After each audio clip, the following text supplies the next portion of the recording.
কেমন আছেন আপনারা সবাই?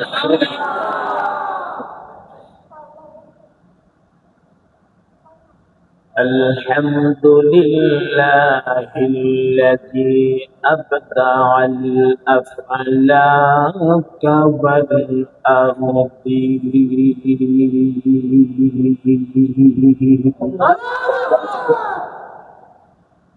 والصلاة على من كان نبيا وآدم بين الماء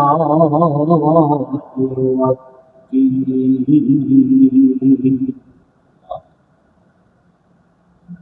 ونشهد أن لا إله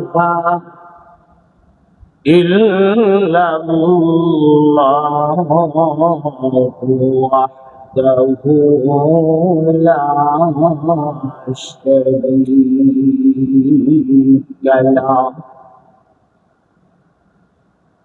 ونشهد أن سيدنا وسندنا وحبيبنا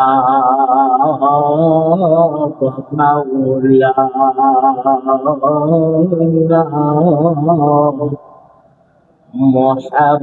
محمدا عبده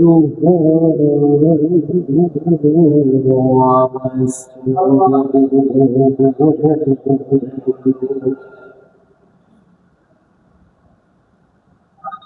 الذي أرسل إلى الناس كافة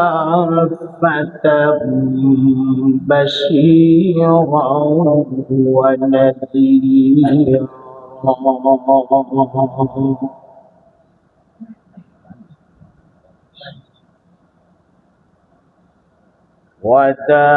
وداعيا إلى الله بإذنه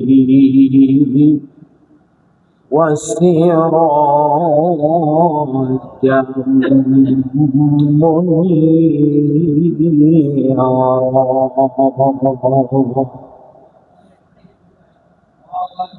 أما بعد فأعوذ بالله من الشيطان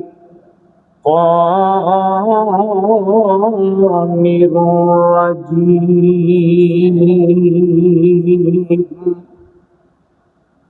بسم الله الرحمن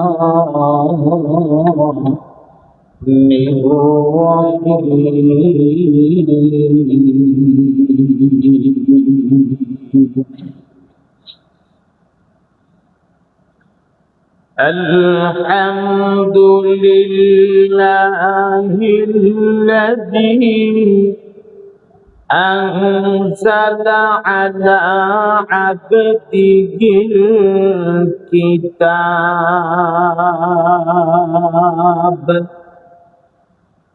ولم يجعل له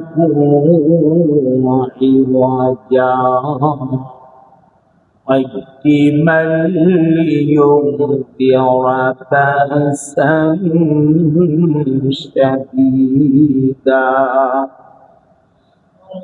بأسا شديدا من لدنه ويبشر المؤمنين الذين يعملون الصالحات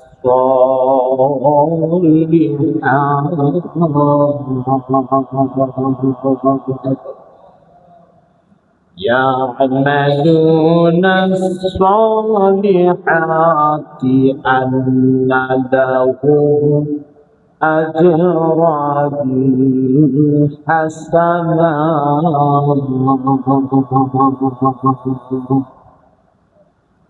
صدق الله العظيم.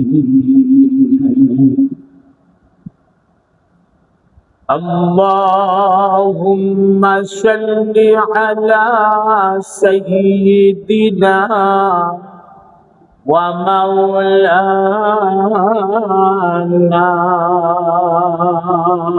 محمد وعلى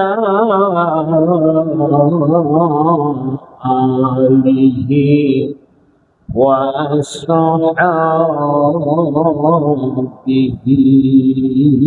وسلم. জবান খুলে মোহাব্বতের আওয়াজে সকলে মিলে পড়ুন বালাগাল্লা বিকামালিহি কাশাফাত দুজা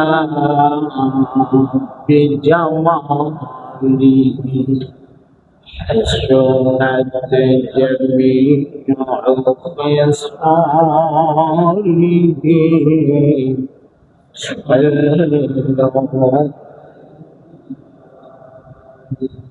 মাশাআল্লাহ মোহাব্বতের আওয়াজে পড়ুন বালাগাল্লা বিজামালিহি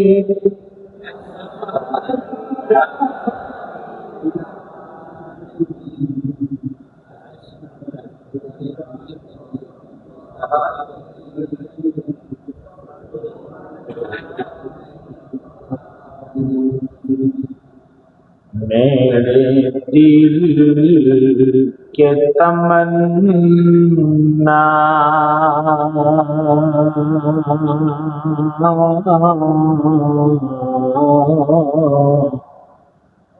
सिर्फ जाने मदीना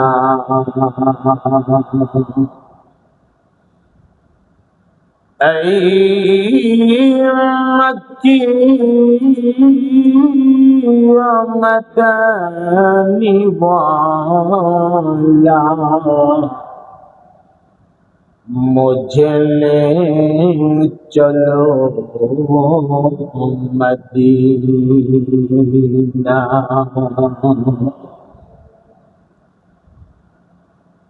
मदीना के जमीन में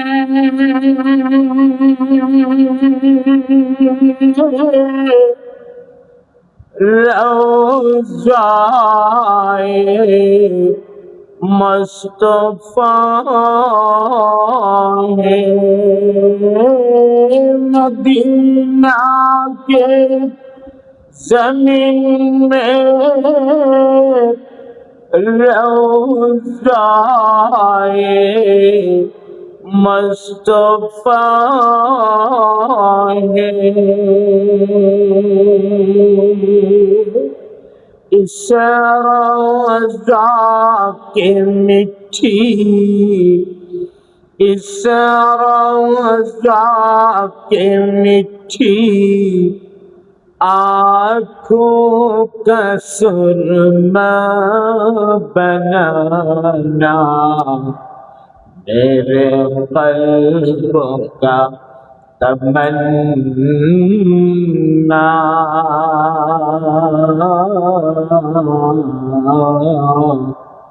मेरे दिल के तमन्ना सिर्फ जाने मदीना बलगल्ला बिकमालिही कशफत दुजा.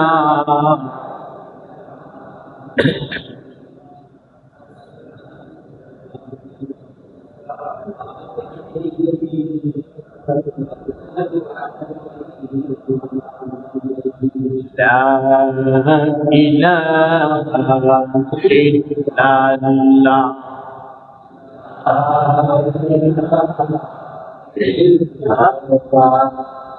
لا إله إلا الله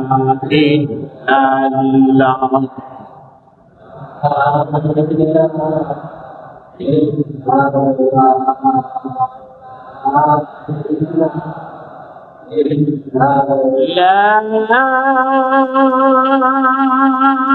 إله إلا الله محمد رسول الله صلى الله عليه وسلم।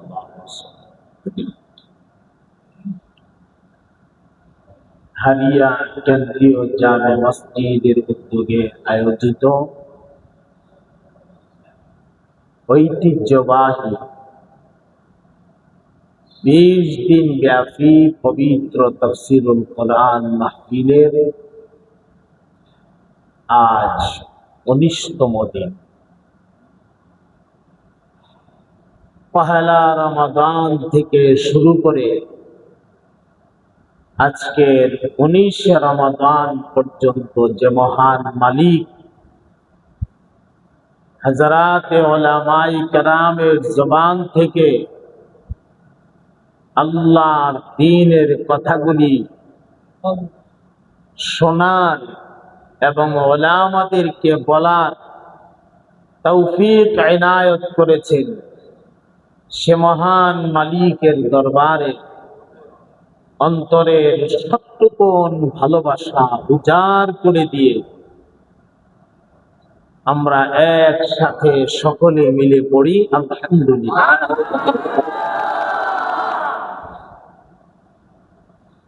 আমি আপনাদের খেদমতে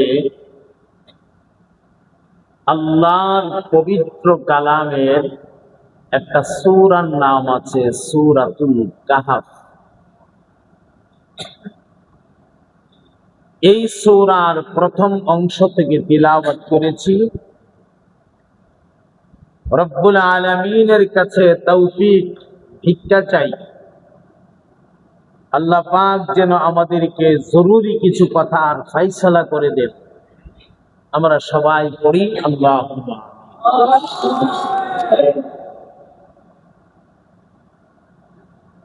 পবিত্র কোরআনে হাকিমের আয়াত এবং সূরা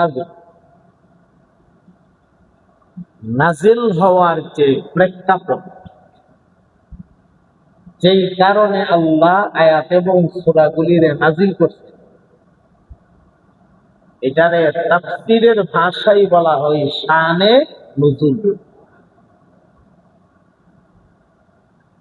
এই সূরাটারও একটা শানে নুজুল আছে। কেন আল্লাহ নাজিল করলেন সূরাটা, কোন প্রেক্ষাপটে? আগে আমরা শানে নুজুলটা জেনে নেব, এরপরে আমরা আস্তে আস্তে ভেতরের আলোচনায় যাবো ইনশাআল্লাহ। আমি কোনো ভূমিকা না দিয়া সরাসরি কথা শুরু করি, আমরা মনোযোগ দেব প্রথম থেকে ইনশাআল্লাহ। আল্লাহর হাবিব সাল্লাল্লাহু আলাইহি ওয়াসাল্লাম যখন দাওয়াতের কাজ শুরু করলেন, মানুষেরা দ্বীনের সমঝ পায়া পায়া একে বাদিগর কালিমা গ্রহণ করতেছে। আবার কিছু মানুষ আছে নবীর কোরআন তেলাওয়াত শুননা তেলাওয়াতের ভাগল ওই কালিমা বলে লিখতেছে। কোরআন বুঝি এত মজা। এই আলফাজ গুলি দুনিয়ার কোন মানুষের আলফাজ না, তারা বুঝতে পারতেছে এটা নিশ্চয়ই ঐশী বাণী। এই বুঝ বুঝাও অনেক মানুষ নবীর কাছে আইসা কালিমা বলে মুসলমান হইতেছে। আবু জাহাল, আবু লাহাব, উতবা, শাইবা, ওয়ালিদ ইবনে মুগীরা, এরা তো মাথা জাগাত কি শুরু হইল। নবীরে দেখলে এর চেয়ে সুন্দর আর নাই, চরিত্র দিক তাকাইলে কই আসছে মহান চরিত্র হতে পারে না। মুহাম্মদের কোরআন তেলাওয়াত শুনলে কই আসছে মজা আর হইতে পারে নাই, এসব কি বলে কি পড়ে। তার কথা শুনলে পাগল হইয়া শুনতে থাকে কান লাগায়া। মানুষেরই ফির এই ক্যাম্পে যে বাবা মানুষ দলে দলে ইসলামে ঢুকতেছে। আমাদের বাপ দাদার ধর্মটা তো মিথ্যা যাবে, বাপ দাদার ধর্মের নাম বন্ধ থাকবে না। মুহাম্মদ সাল্লাল্লাহু আলাইহি সাল্লামকে কেমনে আটকাই? তাকে তো আটকাইতে হবে যে কোনো কায়দা। এদের মাথা কাজ করে না। তখন এরা সবাই মিল্লা পরামর্শ কইরা দুইটা মানুষকে ঠিক করছে। একজনের নাম নজর ইবনে হারিস, আরেকজনের নাম উকবা ইবনে আবি মুঈত। নামগুলো একটু কঠিন হবে, খেয়াল রাখেন। নজর ইবনে হারিস আর উকবা ইবনে আবি মুঈত, এই দুইজন মানুষকে এরা পাঠিয়ে দিল তাৎক্ষণিক মদিনায়। তখন তার মদিনার নাম মদিনা না, তখন নাম ছিল ইয়াসরিব। তারা পাঠিয়ে দিল ইয়াসরিব এই বিষয়ে পরামর্শ করার জন্য মুহাম্মদকে কিভাবে আটকানো। মদিনায় ইহুদিদের বড় বড় পণ্ডিতরা বসবাস করত, ওই পণ্ডিতদের কাছে পাঠিয়ে দিচ্ছে। আর এরা এদিক দিয়ে চিন্তা ভাবনা করতেছে মদিনার ইহুদি পণ্ডিতরা এমন কিছু কথা বলে দিবে যেই কথার জবাব বা উত্তর মুহাম্মদ দিতে পারবে না, আটকা বেড়ে যাবে। আর এই সুযোগে আমরা মুহাম্মদকে থামাইয়া দেব, আমাদের বাপ দাদার ধর্মকে আবার আমরা আগের অবস্থানে নিয়ে দেব। এটা হলো তাদের প্ল্যান। দুইটা লোক গেলেন মদিনায়। ইহুদিদের বড় বড় পণ্ডিত যারা, তাদেরকে জমায়া গিয়া একসাথে জমায়া তাদের কাছে প্রস্তাব পেশ করলেন যে আমাদেরকে মক্কা থেকে পাঠানো হয়েছে। আবু জাহাল, আবু লাহাব, উতবা, শাইবা, ওয়ালিদ ইবনে মুগীরারা পাঠাইছে, মক্কা লিডাররা পাঠাইছে। মুহাম্মদকে থামাইয়া দেওয়ার কোনো পথ আছে কিনা, কোনো রাস্তা আছে কিনা, এটা আপনাদের কাছে আমরা জানতে আসি। আমাদেরকে এই বিষয়ে একটা পরামর্শ দিয়ে দেন। তখন মক্কার ইহুদিদের বড় বড় পণ্ডিতরা পরামর্শ কইরা এরা বলল, আমরা তোমাদের কাছে তিনটা প্রশ্ন দিয়ে দিই। এই তিনটা প্রশ্ন গিয়া তোমরা মুহাম্মদের কাছে পেশ করবা। পেশ করার পরে যদি মুহাম্মদ উত্তর দিতে পারে না, তোমরা বুঝে নিবা সে নবী না, সে মুহাম্মদ নবী না, আখির নবী সে না, তারে মানার কোনো দরকার নেই। আর যদি তিন প্রশ্নের জবাব দিয়া না, তখন তোমরা বাধ্য হইয়া তাকে নবী মানতে হবে। কারণ এই তিন প্রশ্নের জবাব আখির জামানার নবী ছাড়া আর কেউ দিতে পারে না। ঠিক আছে, তাহলে প্রশ্ন বলেন। আর এরা তো এদিক দিয়ে বয়ে মন কলা খাইতেছে, কঠিন কিছু আসবে, মুহাম্মদের সামনে পেশ করব, মুহাম্মদ উত্তর দিতে পারবে না, আটকায়া যাবে, থামাইয়া দেব, আমরা উপরে উঠে যাব, বাপ দাদা ধর্ম উপরে উঠে ফেলবো। এটা তাদের মন কলা। অপেক্ষায় আছে কি লই যায়। নজর ইবনে হারিস আর উকবা ইবনে আবি মুঈত দুইজনের ইহুদি পণ্ডিতরা বলল, গিয়া প্রশ্ন করবা তিনটা। মক্কার পণ্ডিতরা বলবা এরা যেন মুহাম্মদের কাছে তিনটা প্রশ্ন করে। এর মধ্যে প্রথম নাম্বার প্রশ্নটা হইল, ওই নওজওয়ান গুলি কারা, ওই যুবকগুলো কারা যারা গর্তের ভেতরে আশ্রয় নিয়েছিল? তারা কেন গর্তের ভেতরে আশ্রয় নিয়েছিল, কি ছিল কারণ? এই নওজওয়ানদের সম্পর্কে মুহাম্মদের কাছে তোমরা বিস্তারিত ব্যাখ্যা জানতে চাইবা। যদি মোহাম্মদ বলতে পারে তখন তোমরা ধরে নিবা তিনি নবী। আর যদি বলতে পারে না তাইলে তোমরা বুঝে নিবা উনি নবী না। এক।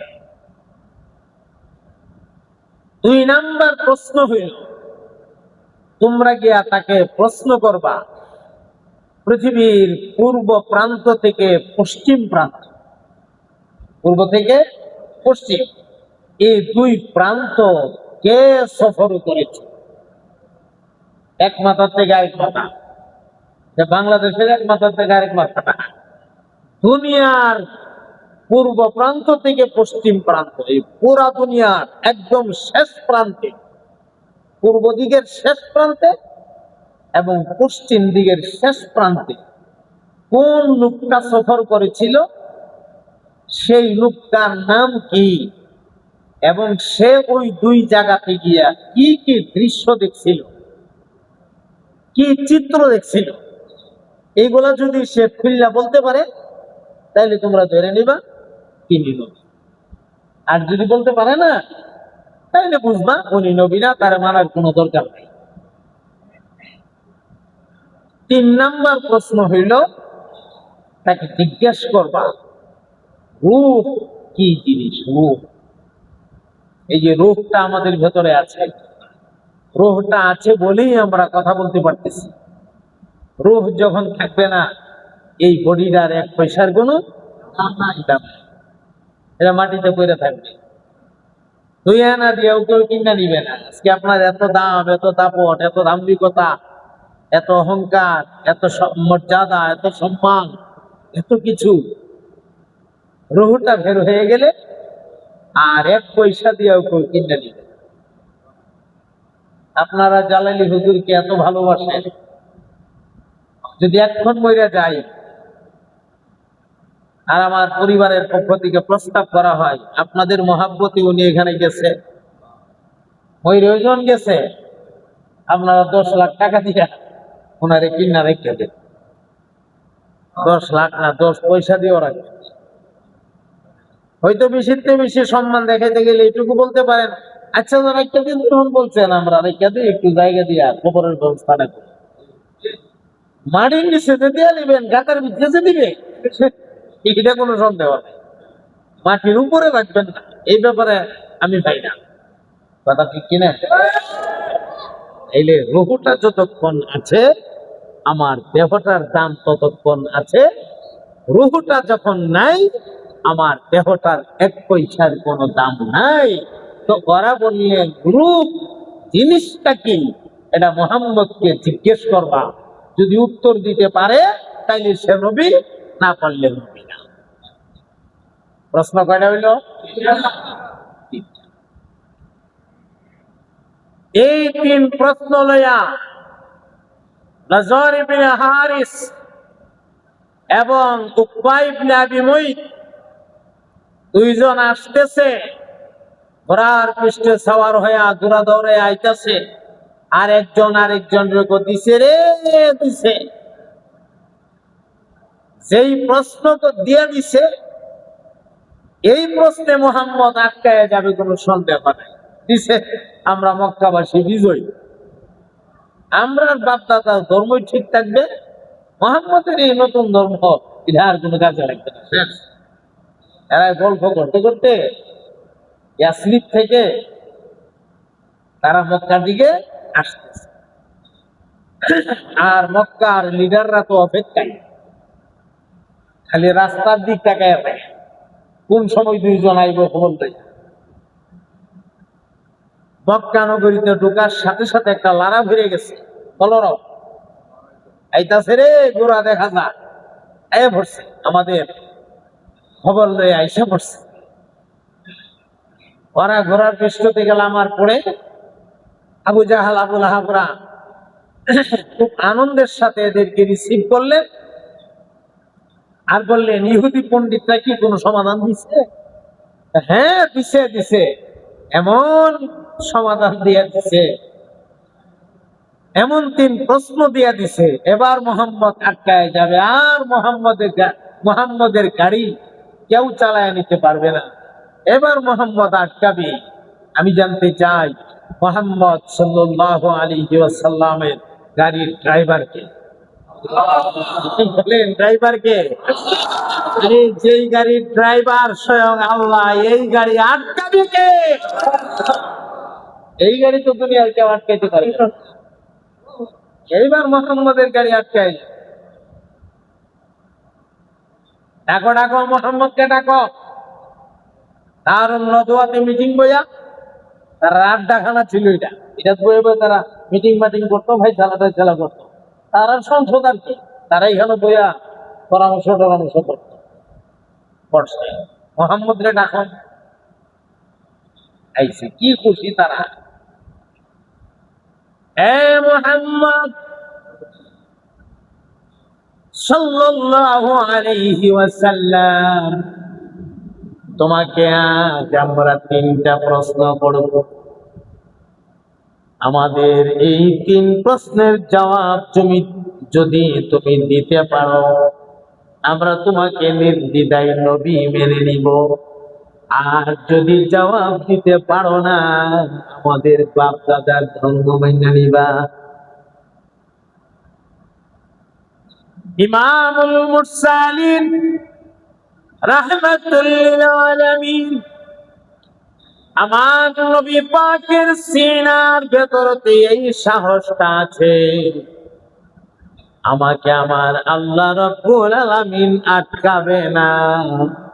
ওরা যতই চেষ্টা করো, আমার পেছনেতে একটা মহান শক্তি আছে, যে শক্তির মোকাবেলা করার মতো দুনিয়াতে বিকল্প কোন শক্তি নাই। আওয়াজ দিয়া বলেন সেই শক্তিধর ব্যক্তিটার নাম কি?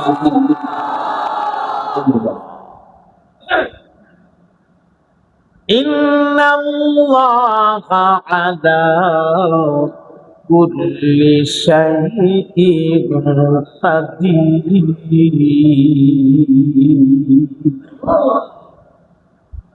সহজ করে যদি বলি, সর্বময় ক্ষমতার একমাত্র মালিক সুবহান।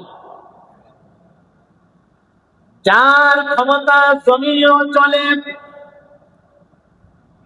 যার ক্ষমতা আসমানেও চলে, যার ক্ষমতা সাগরের পানির নিচেও চলে, যার ক্ষমতা জঙ্গলের হিংস্র প্রাণীদের মাঝেও চলে। এক কথায় যার কথা সমস্ত মাখলুকাতরা মাইনা চলে। আল্লাহর দুনিয়ায় এমন কোন মাখলুক নাই যেই মাখলুকের কথা, যেই মাখলুক আমার আল্লাহর কথা মাইনা চলে না। আফসোস করে যদি বলতে হয়, এই কথাটাই বলা লাগে, আল্লাহর কথা মানে না একমাত্র মানুষের। মানুষ ছাড়া পৃথিবীতে যত জাতি আছে, কোন জাতি আল্লাহর কথাও মান্য করে না। সব জাতি আল্লাহর কথা মানে। ছোট্ট একটা পিঁপড়া, এই পিঁপড়াটাও আল্লাহর কথা মান্য করে। সামনে আসে, এদিকে এসে পিঁপড়াটাও আল্লাহর কথা মান্য করে। সুবহানাল্লাহ। কিন্তু মানুষ ওয়ালাকাদ কারানা لجهنم كثيرا من الجن والإنس لهم قلوب لا يفقهون بها ولهم أعين لا يبصرون بها ولهم آذان لا يسمعون بها أولئك كالأنعام بل هم أضل أولئك هم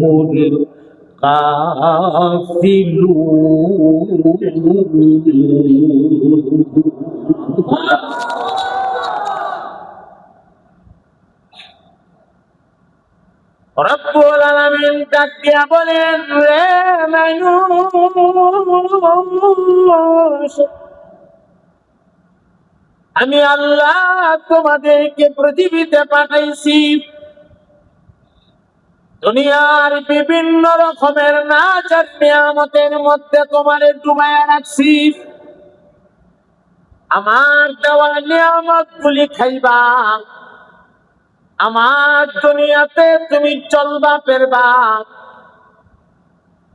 আমি আল্লাহ তোমাকে কেন পাঠাইলাম একটু ফিকির করবা না?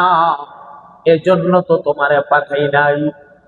আমি তোমাকে একটা কলব দিয়েছি, ভালো মন্দকে যাচাই বাছাই করার মতো যোগ্যতা দান করেছি রে বান্দা। ভালো মন্দ যাচাই বাছাই করে করে চলবি।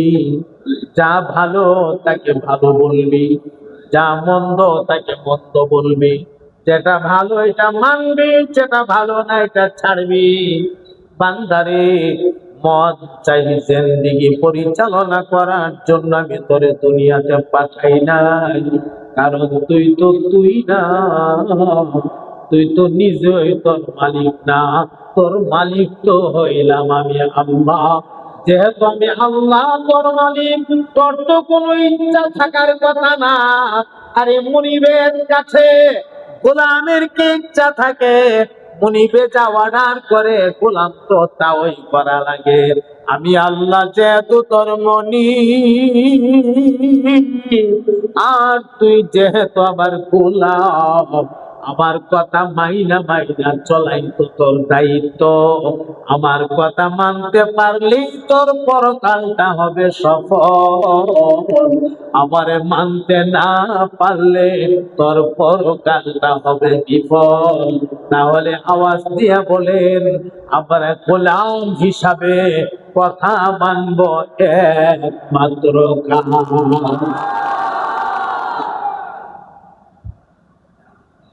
আমি রব্বুল আলামিন তোরে কলব দান করছি,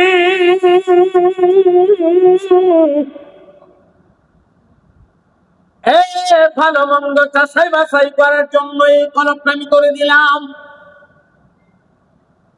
আমার দেওয়া কলব দিয়া তুই কোনোদিন ভালো মন্দ যাচাই বাছাই করলি না, মন চাই জিন্দেগি করলি। আমি তোরে দুইটা চোখ দিলাম, আমার কুদরতের নিদর্শন গুলা দেখবে।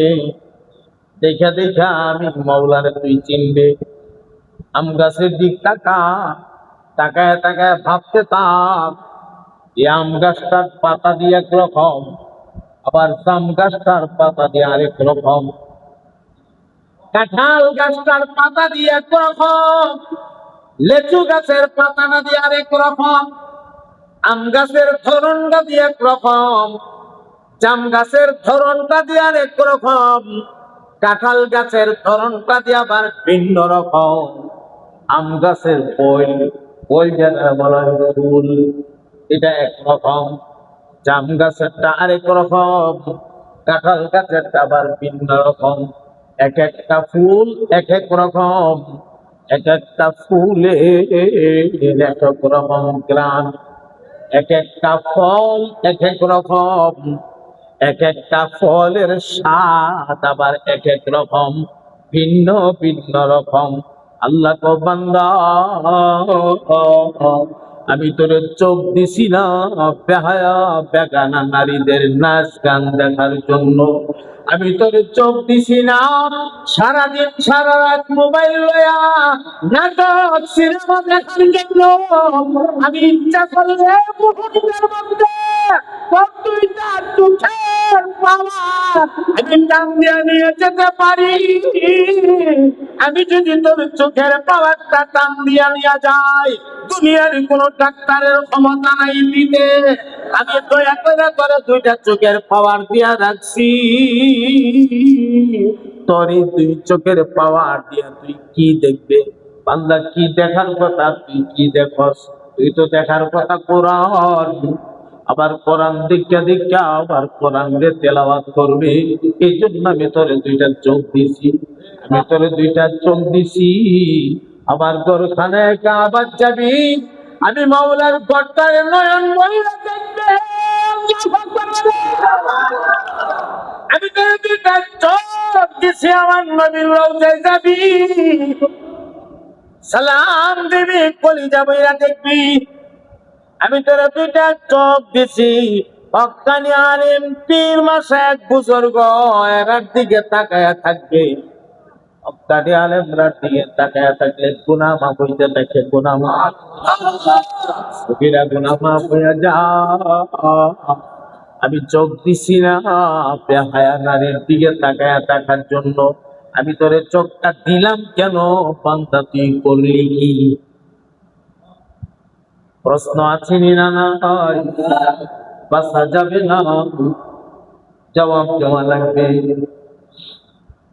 ওয়ালাহুম আযানুন লা ইয়াসমাউনা বিহা।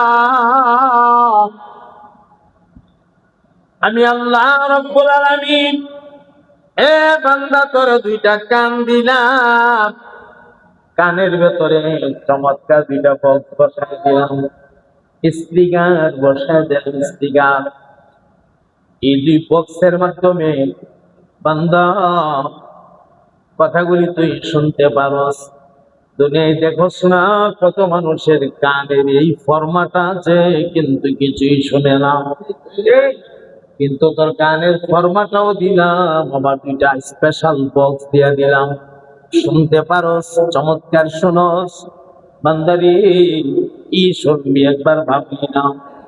কানটা তো আমি দিলাম ভালো ভালো কথা শোনার জন্য, কিন্তু এই কানটার তুই ভালো কাজে লাগাইলি না।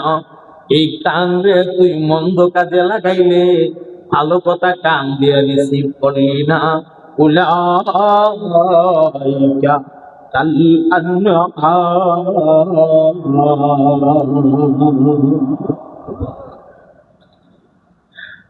এই জায়গাটা পড়ার সময় বিশ্বাস করেন কলিজা বাইনা যাইতে চায়।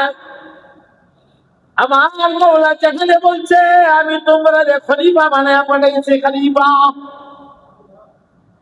وَإِذْ قَالَ رَبُّكَ لِلْمَلَائِكَةِ إِنِّي جَاعِلٌ فِي الْأَرْضِ خَلِيفَةً। এত দাম আমারে যে আল্লাহ দিলেন, আমাকে বাশারিয়ত দান করলেন, আমারে মানুষ বানাইলেন, সৃষ্টি জগতের সারা জাতি যেই মহান মালিক বানাইলেন, ওই আল্লাহ মালিক কেমনে মানে কুলাইকা কালনা, এগুলি চতুষ্প জানোয়ারের মতো।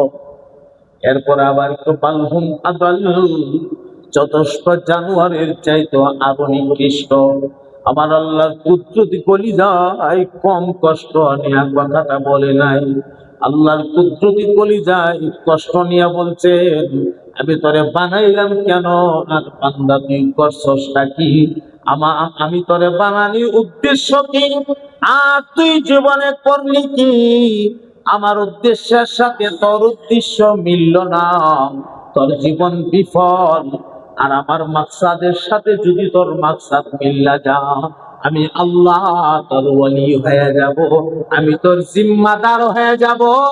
আল্লাহু ওয়ালিয়ুল্লাযীনা আমানু ইউখরিজুহুম মিনাজ যুলুমাতি ইলান নূর।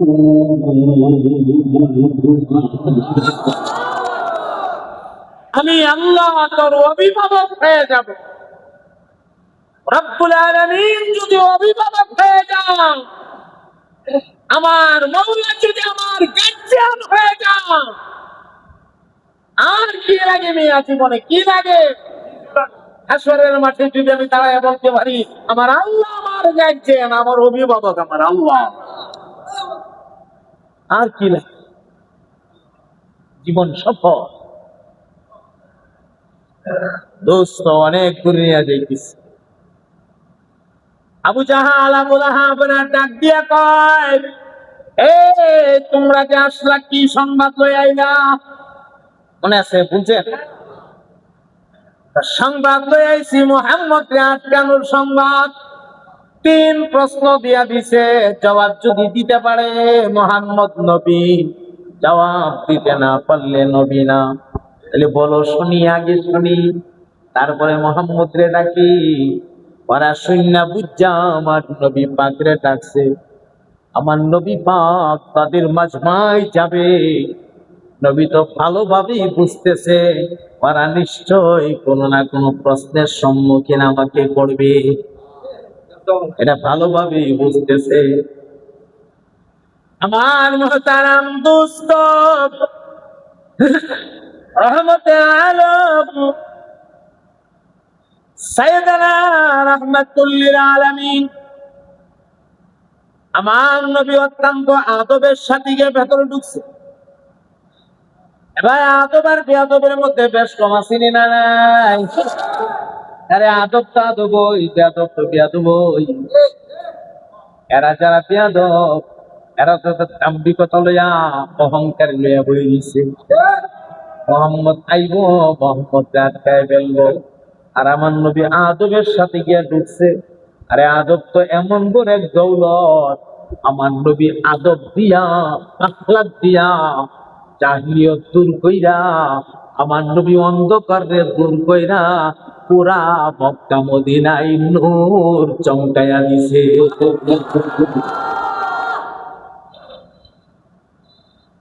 আদবের তো দাম আছে।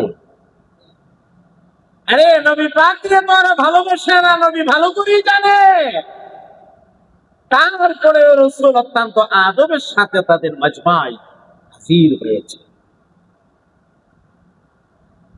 এবার তাদের তরফ থেকে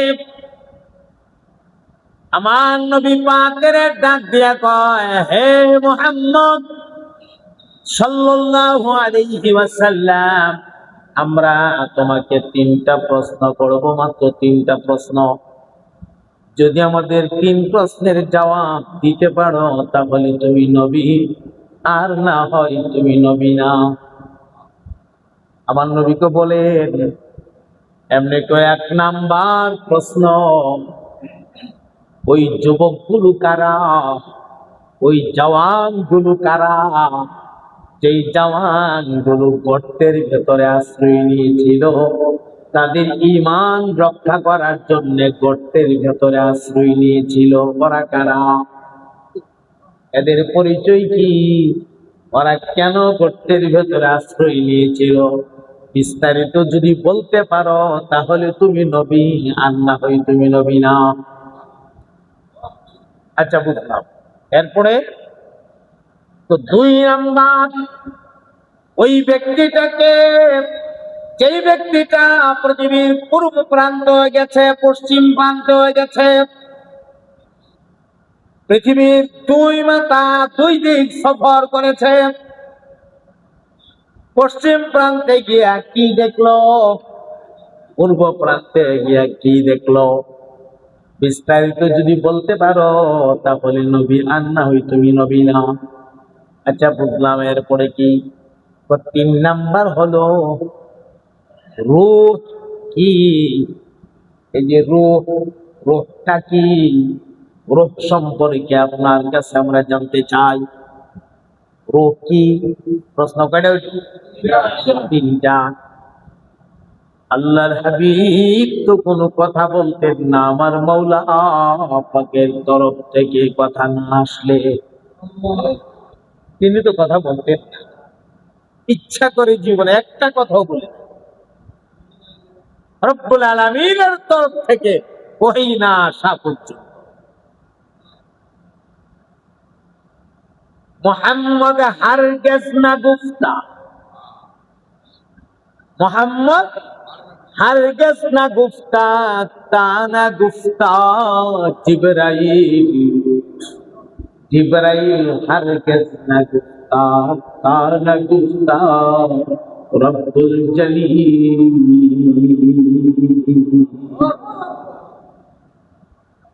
রাসূল পাক এই দিক লক্ষ্য করে এনারে জানাই দিল, রাসূল পাকের ইচ্ছা আমার মাওলা তো আমার সমাধান দিবে না, নিশ্চয়ই দিবে। তো এনারে বলে দিল তোমাদের প্রশ্নের জবাব আগামীকালকে দাও। এখানে একটা ছোট্ট কথা খুব খেয়াল করি, তোমাদের প্রশ্নের জবাব আগামীকালকে দাও ইনশাআল্লাহ বলতে আল্লাহর হাবিব ভুলে গেছে, বলেন নাই। তিনি বলছেন তোমাদের প্রশ্নের জবাব আগামীকালকে দাও, ইনশাআল্লাহ বলছেন, বলেন নাই। এই যে এই জায়গাটার মধ্যে নবী ইনশাআল্লাহ বলতে ভুলে গেছে গা, এটাও উম্মতের জন্য এক বিরাট সবক। এটা নবী বলছে না, আল্লাহ নবীরে বলাইছে উম্মতরে সবক দেওয়ার জন্য। যদি এই ঘটনাটা না ঘটতো তাহলে উম্মত তো ইনশাআল্লাহ গুরুত্ব বুঝতো না। এই জন্য কেউ যদি এই কথা রাসূলের উপরে অ্যাটাক করে বলে যে উনি ইনশাআল্লাহ বললেন না, কেন বলতো তিনি করছে, নাউযুবিল্লাহ। নবীদের কোনো ভুল নাই, নবীদের কোনো গুনাহ নাই, সমস্ত নবীরা মাসুম, সমস্ত নবীরা বেগুনাহ। এটাই হলো আহলে সুন্নাত ওয়াল জামাতের আকীদা। কথা বলেন ঠিক কিনা? নবীদের কোনো অপরাধ আছে? কোনো গুনাহ আছে? এর কোনো ত্রুটি আছে? এদের কোনো ত্রুটি নাই, এদের কোনো গুনাহ নাই, এরা নিষ্পাপ। এদের আগের পিছের সব আল্লাহ মাফ করে দিয়েছে। মাফ করে দিয়েছে অর্থ তো আবার বোঝা যাচ্ছিল গুনাহ করছে আল্লাহ মাফ করছে, গুনাহ করছে আল্লাহ মাফ করছে। এখানে মাফ করে দিয়েছেন অর্থ হইলো এরা যে আল্লাহ গুনাহ করাইছে। কারণ কিছু পণ্ডিত থাকে তো বয়ে তো গবেষণা করে, হুজুর কইছে আল্লাহ আগের পিছের সব মাফ করে দিয়েছে, তাহলে এরা গুনাহ করছে, করছে দিকে তো মাফের কথা আইছে, মাফের কথা আইলো কেন? এখানে আল্লাহ তাদের সব মাফ করে দিয়েছে, মানে অগ্রিম মাফের ঘোষণা। এর অর্থ আল্লাহ নবীরারে আল্লাহ কুদরতি হাতে গুনাহ থেকে বাঁচাইয়া রাখছে। এরা যদি আল্লাহ গুনাহ করাইছে, গুনাহ কি জিনিস নবীরা বুঝতোই না। সুবহানাল্লাহ বলতে ইচ্ছে করে না? আচ্ছা, এখন আসেন সামনের দিকে যাই। প্রশ্ন তিনটা করার পরে আমার নবী পাক বলছেন আগামীকালকে উত্তর দেওয়া। এরা তো অপেক্ষায় আছে, পরের দিন উত্তর দিব। আর নবীর কাছে তো জিবরাইল আইতাছে না, জিবরাইল না আসা পর্যন্ত তো খবর আইতাছে না, খবর না আইলে তো নবী কইতেও পারতেছে।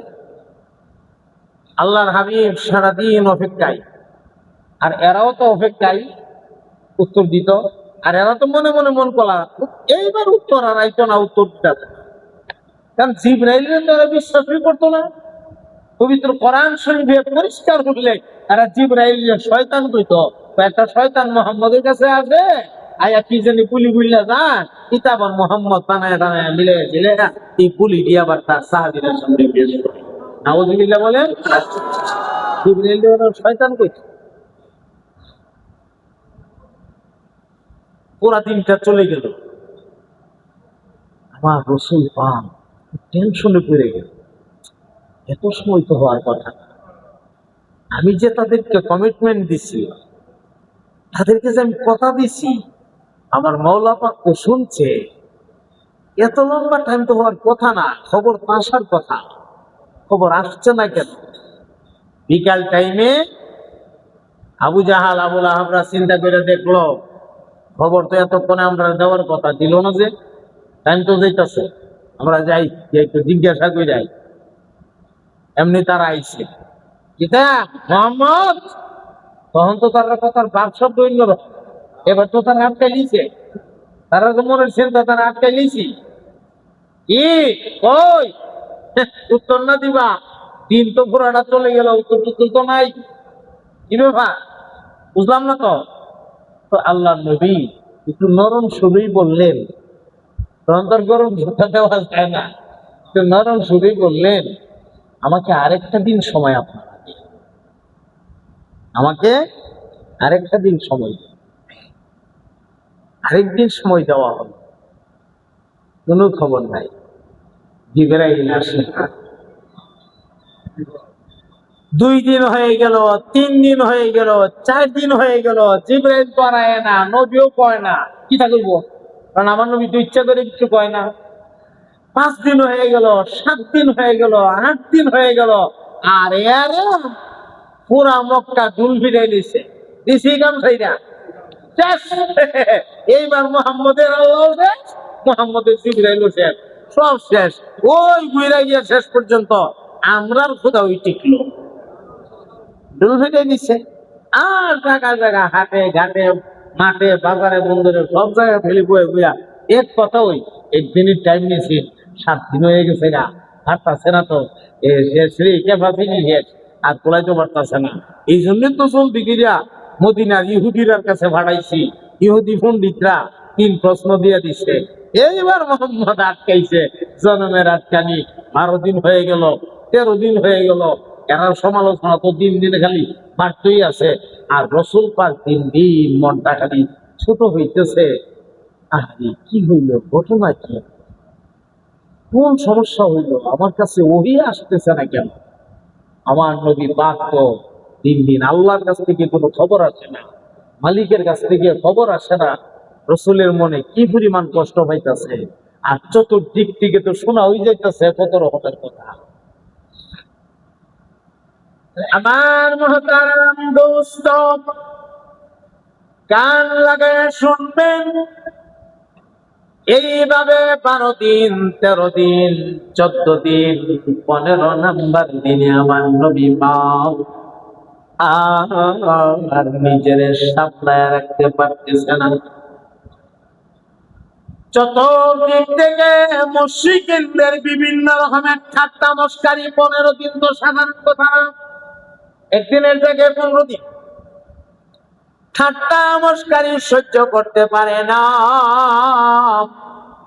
আমার নবী পাক। শেষ পর্যন্ত এদের মস্কারি বরদাস্ত করতে না পাইরা জমিনের সেজদা দিয়া পইরা আবার মালিকের দরবারে 2 চোখের পানি ছাইরা ছাইরা কান্দার, আল্লাহ আমি জানি না কোন জায়গায় আমি আপনাদের কষ্ট দিয়ে ফেলাইছি।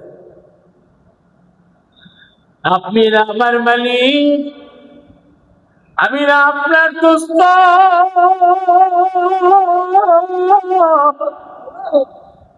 দোস্ত যদি কোনো দোস্তের কোনো ব্যবহারের দ্বারা যদি আপনি মনিবের মনে কোনো কষ্ট লাগে, কুদরতি করে যায়, যদি কোনো আঘাত লাগে, দয়া করে বলেন না আল্লাহ আমি যেভাবে পারি সেভাবে আপনার কুদরতি কলিজারে খুশি করব।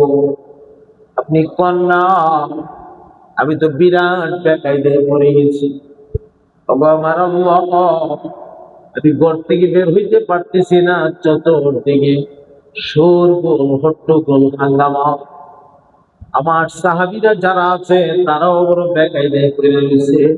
রাস্তাঘাটে যেখানে সেখানে তারা জিজ্ঞাসা করে বসে।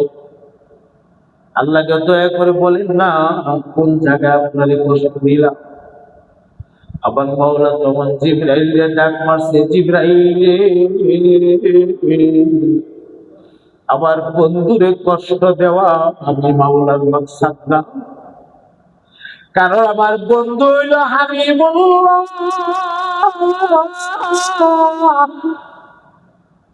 আমার বন্ধুরে কষ্ট দেওয়া আমি মাওলার মাকসাদ না। আমি মাওলা পাকের মাকসাদ হলো আমার হাবিবের উম্মত গুলির সবক দেওয়া। আমার বন্ধু তো কষ্ট পাইতেছে, কিছুই করেন নাই, তবে আজকে আর আমার হাবিবরা কষ্ট দেব না।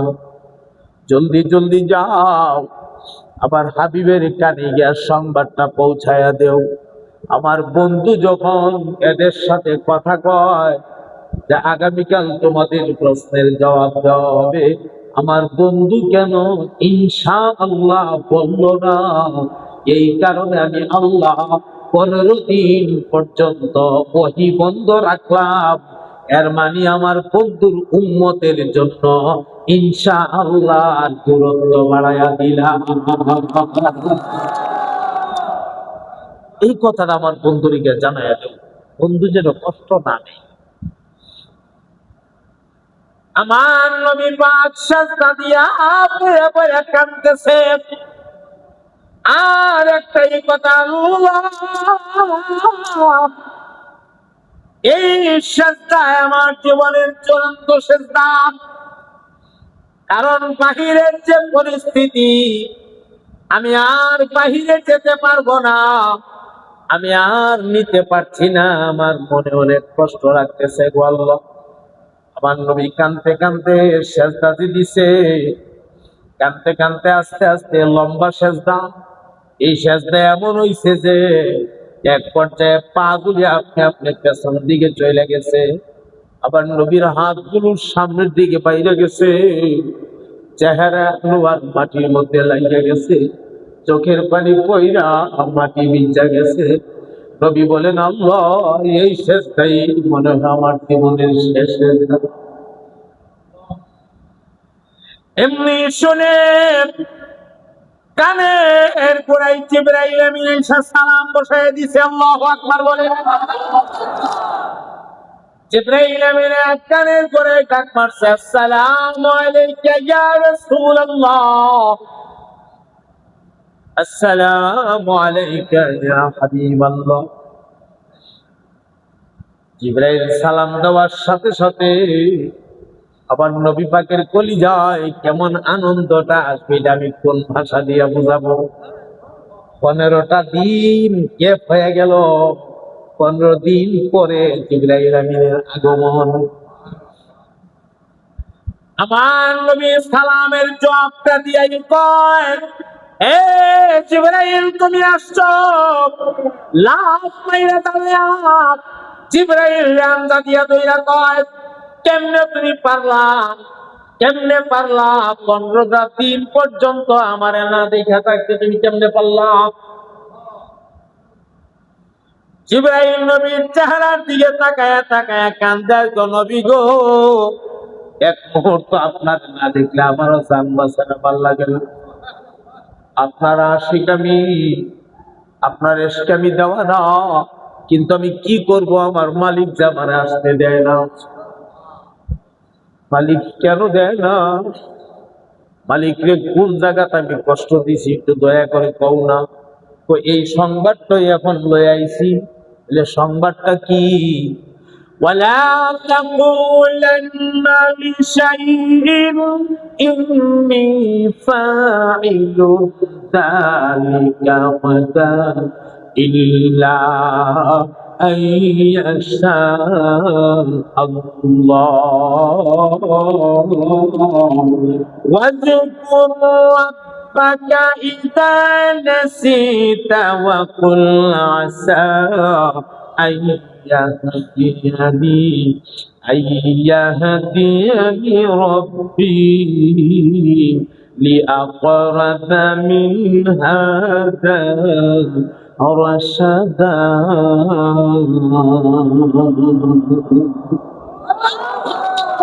জিবরাইল আমিন ডাক দিয়া কয়, নবী গো,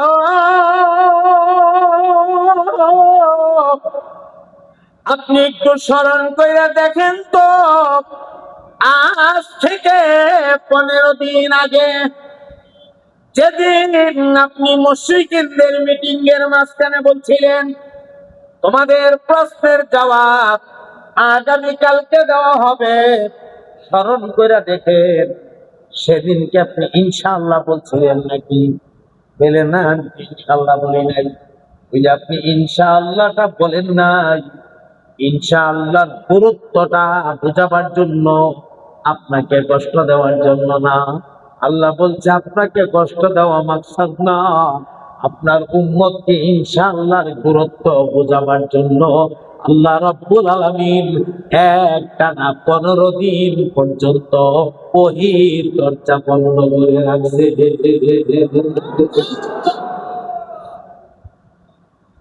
এখন চিন্তা করেন ইনশাআল্লাহর গুরুত্ব কত।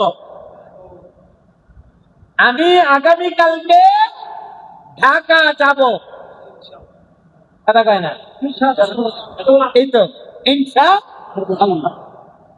আমি আগামীকাল থেকে পানির কাজ শুরু করব। আমি আগামীকাল থেকে আমার দোকান উদ্বোধন করব।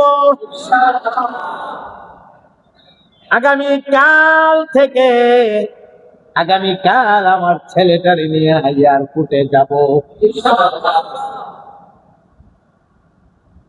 আগামীকাল থেকে আমি আমার এলাকার মাদ্রাসার একজন নিয়মিত সদস্য হয়ে যাব। দান করবো প্রতিরোধকালে নিয়মিত সদস্য হয়ে যাব। এক কথাই যদি বলি, ভবিষ্যতের কোনো কথা আনেওয়ালা যেটা আসবে সময়টা, এইরকম কোন কথা বলার ক্ষেত্রে ইনশাআল্লাহ বলতে হবে। আপনি যদি ইনশাআল্লাহ বলেন না, যদি বলেন আগামীকাল আমি ঢাকা যাব, ওই যে যাবেন এখান থেকে সোনারগাঁও থেকে যে ঢাকা যাবেন আগামীকালকে, এই যাবেনের নেতৃত্ব আপনার ইন্তেকাল হয়ে যেতে পারে, আপনি তো যেতে পারবেন না। বলছেন যে আমি যাবো, যাবের ভিতরে গাড়ি একটা ভিতরে একটা গিয়া অ্যাক্সিডেন্ট কইরা হাত পাও ভাইয়া হাসপাতালে যাওয়া লাগতে পারে। কথা কয় না ঠিক কিনা? যদি কেউ ইনশাআল্লাহটা বইলা পালা, তখন এই কাজটা সম্পূর্ণ হওয়ার আগ পর্যন্ত আমার মাওলা কুদরতি নজরটা দিয়া রাখে। তাহলে আমরা ইনশাআল্লাহর আমল চালাবো। বলেন আমরা কিসের আমল চালাবো? আমার নবীর কাছে 15 দিন ওহী আসছে না, ওহীর দরজা বন্ধ। নবীরে কষ্ট দিবার লাগি না উম্মতরে সবক দিবার লাগি? উম্মতরে সবক দিবার লাগি। কথাটা এখানে বুঝতে হবে। হ্যাঁ, কেউ যদি এই কথা কয় যে আল্লাহ নবীরে কষ্ট দিয়ে বলাইছে, ওই হারার সাথে তাল মিলাইয়া, তাইলে কিন্তু ইমান চলে যাবে, ইমান চলে যাবে। আল্লাহ ওহী বন্ধ রাখছে কেন ভাই? ইনশাআল্লাহর গুরুত্ব উম্মতকে বুঝাইবার লাগে। এই কথাটা বুঝে আসছে তো? এখন আসেন, 15 দিন পরে যখন ওহী আসছে, ওহীর মাধ্যমে আল্লাহ রাব্বুল আলামিন ওই যে সূরাটা, এই সূরাটা আপনাদের সামনে তেলাওয়াত করছিলাম, শুরু হইতেছে কথা মাত্র। এতক্ষণ পর্যন্ত আমরা আনুষঙ্গিক সব কথা শুনলাম, এই মাত্র এখন থেকে আমরা মূল কথা শুরু হইতেছে। সবাই তো এত ইনশাআল্লাহ? আলহামদুলিল্লাহ। আর রমজান মাস আর কোনো কাজ তো না, এটা তো উত্তম কাজ, ঠিক না? এটা কি কাজ? উত্তম কাজ। হ্যাঁ, মাশাআল্লাহ। আল্লাহ রাব্বুল আলামিন তাদের এই 3 প্রশ্নের জবাব দিয়া, 3টা প্রশ্নের জবাব দিয়া কমপ্লিট একটা সূরা নাযিল করে দিলেন। আর এই সূরাটার নাম হলো সূরাতুল কাহফ। বলেন সূরাটার নাম কি? সূরাতুল কাহফ। এর আগে একটা ছোট্ট কথা কয়ে দিই। আমার নবী পাক যে মনের মধ্যে অনেক কষ্ট পাইছে, এই কষ্টটা দূর করবার লাগে আল্লাহ পাক সঙ্গে আরেকটা সূরা দিয়া দিছিলেন। সেই সূরাটার নাম সূরাতুদ দুহা। কারণ এরা তো বলতেছিল মুহাম্মদের আল্লাহ আর মুহাম্মদের জিগায় না, মুহাম্মদের কাছে ওহীও পাঠায় না, সম্পর্ক শেষ, আল্লাহও নাই, জিবরাইলও আয় না, ওই যে জিবরাইল নামক শয়তানটাও আয় না। নাউযুবিল্লাহ। মুহাম্মদ উত্তর দিতে পারে না। আল্লাহ সান্ত্বনা দিতে গিয়া আমার নবীরে বলছিলেন ওয়াদ-দুহা ওয়াল-লাইলি ইযা সাজা মা ওয়াদ্দাআকা রাব্বুকা ওয়া মা ক্বালা ওয়ালাল আখিরাতু খায়রুল লাকা মিনাল উলা ওয়ালাসাউফা ইউতিকা রাব্বুকা ফাতারদা ألم يجدك يتيما فآوى ووجدك ضالا فهدى ووجدك عائلا فأغنى فأما اليتيم فلا تقهر وأما السائل فلا تنهر وأما بنعمة ربك فحدث محبতের আওয়াজে বলে দিন না সুবহানাল্লাহ। এই পুরা সূরাটা আমার নবীর শান। আল্লাহ নবীর শানগুলি বইলা বইলা নবীকে সান্ত্বনা দিছে, নবী গো কষ্ট নিয়েন না, অনেক কষ্ট নিয়েন না, আমি আপনাকে কষ্ট দেওয়া আমার মাকসাদ না, আমার মাকসাদ আপনার উম্মতকে সবক দেওয়া। আল্লাহ চারটে রক্তের কসম খাইছে, অন্ধকার রচনীর কসম খাইছে। হ্যাঁ, এরপরে কসম খায়া আল্লাহ কয় তারা যা বলে এটা সঠিক না, আমি আল্লাহ আপনার থেকে মুখ ফিরে নেই নাই, আমি আপনার উপরে অসন্তুষ্ট হই নাই, বরং আমি আপনার উপরে রাজি আছি। ওরা যা বলতেছে ভুল বলতেছে, এদের কথা কানে নিয়েন না, আর এই কথা কানে নিয়ে মনে কষ্ট নিয়ে। এরপরে অনেক কথা আল্লাহ এভাবে নবীর সান্ত্বনা দিচ্ছে। আমরার মূল কথা হইল এই 3 প্রশ্নের জবাব দিয়া আল্লাহ কমপ্লিট একটা সূরা বানাইছে। বলেন সূরাটার নাম কি? বলে লিখেন সূরাতুল কাহফ। প্রশ্ন 3টা মনে আছে তো? সংক্ষেপে শোনাইয়া দেই, শুরু যেহেতু করতেছি কথা না। 1, ওই জওয়ানগুলো কারা যারা গর্তের ভেতরে আশ্রয় নিয়েছিল, এদের বিস্তারিত তথ্য জানতে চাই। 2, ওই ব্যক্তিটা কে যে মাশরিক থেকে মাগরিব এই সফর করেছিল এবং সফরের দৃশ্য কি ছিল, সে কি দেখছিল, সেখানে বিস্তারিত জানতে চাই। কি রূপ কি জিনিস। এখন আল্লাহ পাক একটা একটা করে একটা সূরার ভেতরেই 3টা প্রশ্নের জবাব দিতেছে। আলহামদুলিল্লাহ। নবীজির কানে জিবরাইল আমিন আয়েশা সূরাটা তেলাওয়াত শুরু করছে। তো সূরাটার প্রথম যে আয়াতটা, প্রথম আয়াতটা আল্লাহ পাক আলহামদু শব্দ দিয়ে শুরু করছে। কি দিয়ে শুরু করছে? যেমন আমি শুরুতেই যখন তেলাওয়াত করি আপনাদের সামনে, প্রথম অংশটা তেলাওয়াত করেছি। আল্লাহ রাব্বুল আলামিন শুরু করেছেন এইভাবে, আলহামদুলিল্লাহিল্লাযী আনজালা আলা আবদিহিল কিতাব ওয়া লাম ইয়াজআল লাহু ইওয়াজা قيما لينذر بأسا شديدا من لدنه ويبشر المؤمنين।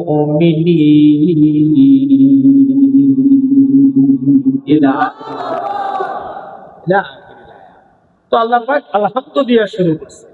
আমরা পবিত্র কোরআন শরীফ, গোটা কোরআন শরীফকে গবেষণা করে আমরা দেখেছি আল্লাহ পাক 5টা সূরাকে আলহামদু শব্দ দিয়ে শুরু করেছে।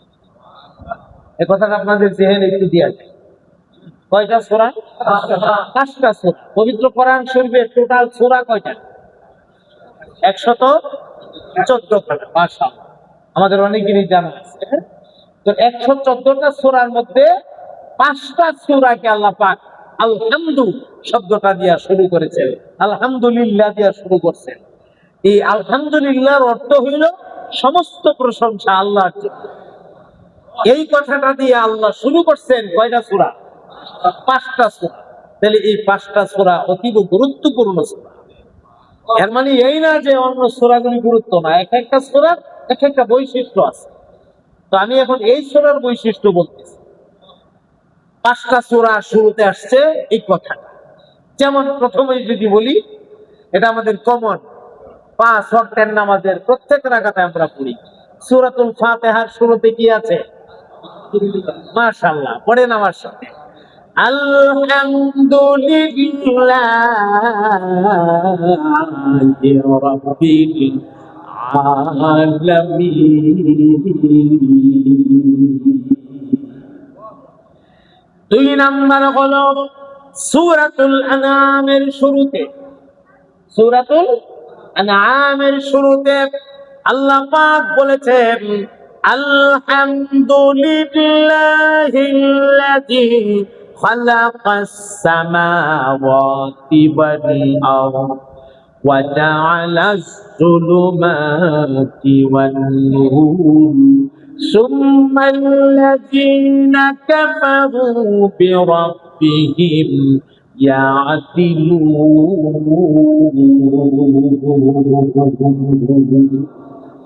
কয়টা গেল? কয়টা গেল? দুইটা। 3 নাম্বার সূরা সাবা। সূরা সাবা রব্বুল আলামিন বলেছেন আলহামদুলিল্লাহিল্লাযী লাহু মা ফিস সামাওয়াতি ওয়া মা ফিল আরদ ওয়া লাহুল হামদু ফিল আখিরাতি ওয়া হুয়াল হাকীমুল খাবীর।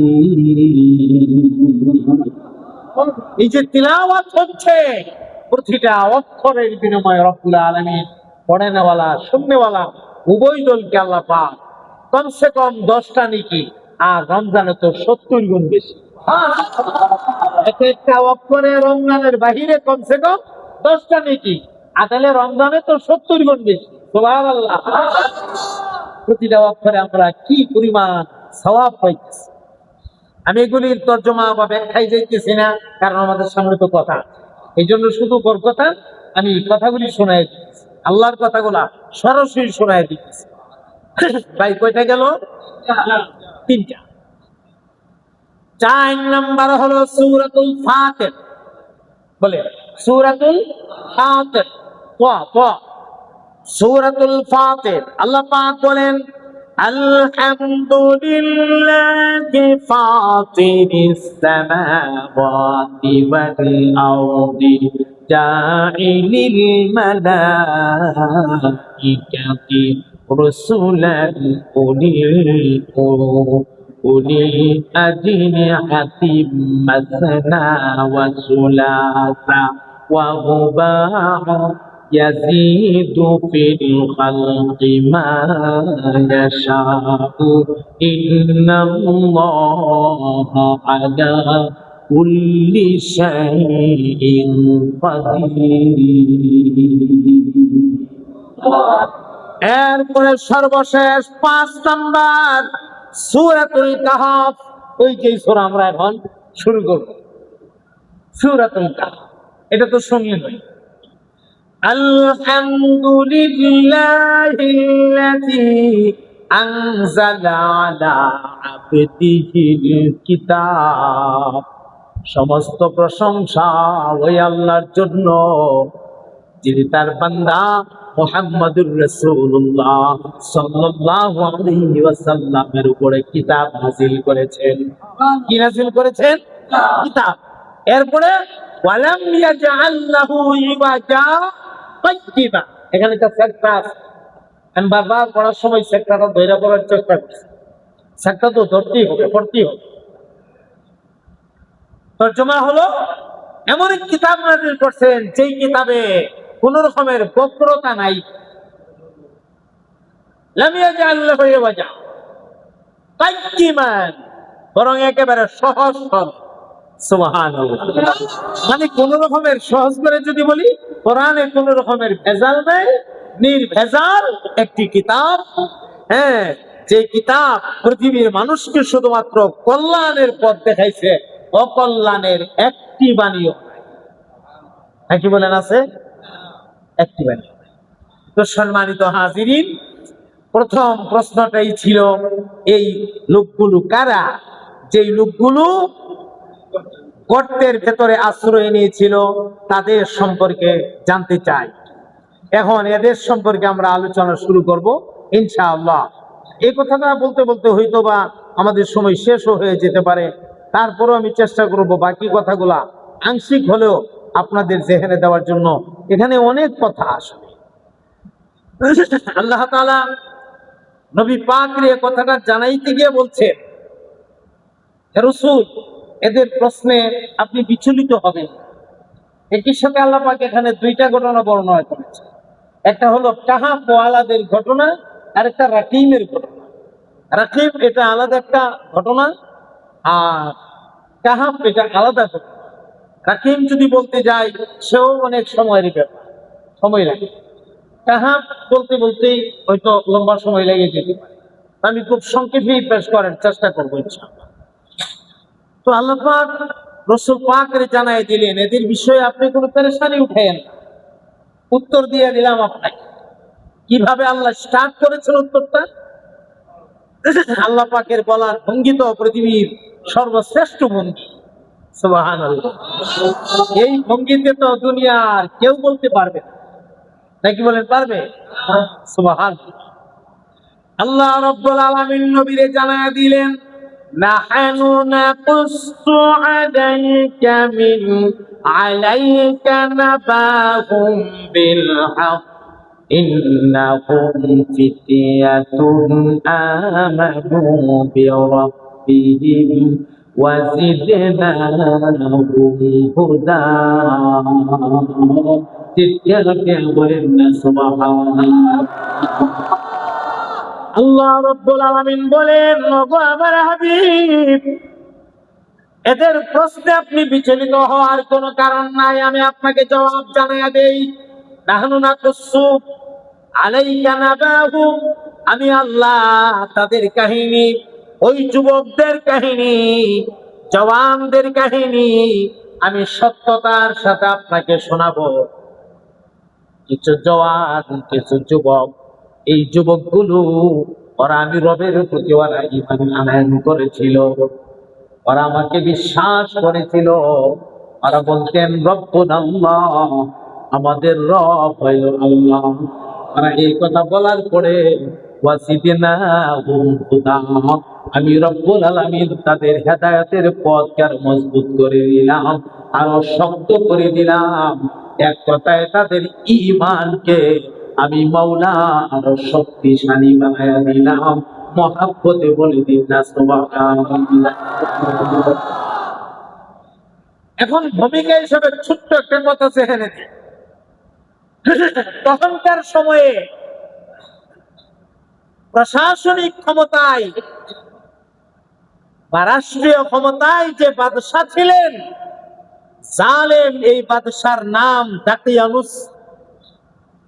বাদশার নাম কি? দাকিয়ানুস। সে নিজেকে খোদার দাবি করতেন। নাউজুবিল্লাহ পড়ে। এই জিনিসটা আমার মাঝে মাঝে একটু পেশ লাগে, যারা নিজেদেরকে খোদার দাবি করতো এরা আবার আরেকটা আলগা খোদার পূজাও করত। এদের সবার সাথে একটা মূর্তিও থাকে।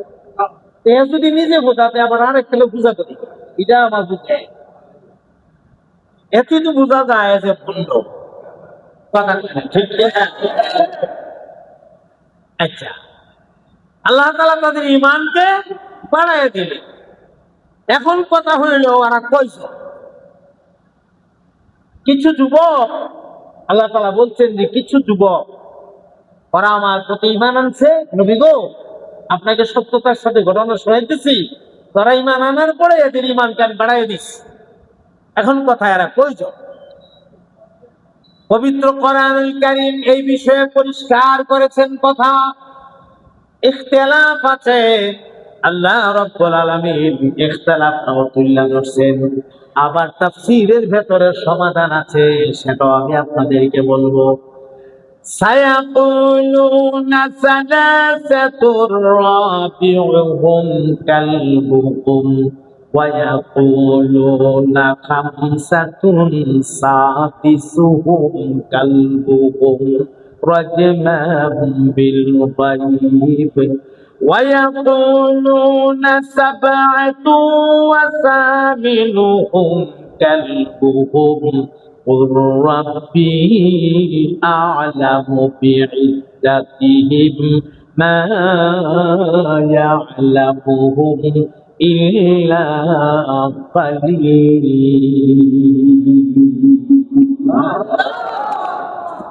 কয়জন এই যে ইখতিলাফ আছে, ইখতিলাফটা কি? এদের ইখতিলাফ হইল ওরা ছিলেন তিনজন, কেউ বলেছেন ওরা ছিলেন তিনজন, আর কুকুরটা নিয়ে চাই। তাহলে এখন আমার কুকুর কোথায় লিখে দিকে মাছ খেলো, মানুষের ভিতরে আবার কুকুর ঢুকে গেল, তাহলে বোঝা গেল এখানে একটা কিছু কথা কয় না। আমার মহতারাম দোস্ত, এই কথাটাকে আপনাদেরকে একটু পরিষ্কার করে দেয়া যায়। এই 7 নওজওয়ান ইমানদার যাদের ইমানকে রব্বুল আলামিন মজবুত করে দিয়েছিলেন, ওরা যখন গর্তের ভেতরে আশ্রয় নেওয়ার জন্য রওনা দিয়েছিলেন, আল্লাহ এমন সময় একটা কুকুর এদের পেছনে পেছনে দৌড়ে দৌড়ে যা, এটা কুত্তা যাহা আল্লাহর ওলিরা, আসহাবে কাফের আল্লাহর ওলিরা ডাক দেখো, এই কুত্তা, আমরা জালেম বাদশাহ দাকিয়ানুসের অত্যাচার সহ্য করতে পারি না, গর্তের ভেতরে আশ্রয় নিতে যাইতেছি, আমাদের সঙ্গে তোর কি? বুঝছেন না, কথা বুঝছেন না? আমরা যাইতেছি অত্যাচার সহ্য করতে না পাইরা, তা আমার সাথে তোর কি? তুই আইতেছিস কেন নিজে নিজে? অনেক সময় মানুষ আমরা প্রশ্ন করে, হুজুর একটা গুরুত্বপূর্ণ কথা কয়ে দিয়ে, আপনার যে অমুক বড় হুজুর রে, বুজুর্গ কয়ে ফেলান, আল্লাহর ওলি কয়ে ফেলান, আপনারা তো কয়ে ফেলান আল্লাহর ওলি ফুলের কলি, আপনারা বড় বলেন, আমরাও বড় মানি, কিন্তু কই মুসলমানদের উপরে যে এত অত্যাচার, এত নির্যাতন হয়, ওলিরা কি দোয়া করতে পারে না? এরা দোয়া কি আল্লাহ শুনে না? আল্লাহ কি মুসলমানদের প্রতি কোনো দয়া করে না? ঘটনা কি? প্রশ্ন আসে আমরা মাঝে মাঝে, এমন প্রশ্ন করে, আবার অনেকের মনের মধ্যেও প্রশ্ন জাগে। এই প্রশ্নের সহজ সরল উত্তর হইল, তুমি ইমানদার মানিও, যতদিন দুনিয়াতে ইমানদার থাকবে ততদিন ইমানদারের ইমানের পরীক্ষা চলতেই থাকবে। কথা বলেন ঠিক কিনা? দাকিয়ানুস বাদশা, ওই জালেম বাদশা অত্যাচার করেছিল যুবকদের উপরে, ওই জওয়ানদের উপরে, ঈমান গ্রহণ করার কারণে। এই কথাই তো শেষ না, যুগ যুগ ধরে, যুগে যুগে, সময়ে সময়ে এমন কোন যুগ নাই, এমন কোন জামানা নাই যেই জামানাতে কোন না কোন জায়গাতে একটা জালেম তৈরি হয় নাই আর মুসলমানের উপরে নির্যাতন করে নাই, নিপীড়ন করে নাই, অত্যাচার করে নাই। মুসলমানেরা যুগে যুগে ঈমান ধরে রাখার জন্য, কোরআন ধরে রাখার জন্য, ইসলাম ধরে রাখার জন্য নির্যাতিত হয়েছে, নিপীড়িত হয়েছে, অত্যাচারিত হয়েছে, এখনো হচ্ছে, কিয়ামত পর্যন্ত হবে। তবে মুসলমানের দায়িত্ব ঈমানের উপরে অটল থাকা, ঈমান থেকে দূরে সরা না, আল্লাহকে ছেড়ে দেওয়া না। মুসলমান জান দিতে পারে, জীবন দিতে পারে, তো আল্লাহ ছাড়তে পারে না। এই হলো মুসলমান। তাহলে পরীক্ষা শেষ হয়ে গেছে গা, না পরীক্ষা এখন হইতো?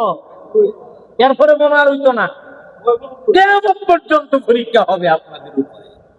অপরাধ একটাই, আপনি কেন বলছেন লা ইলাহা ইল্লাল্লাহ?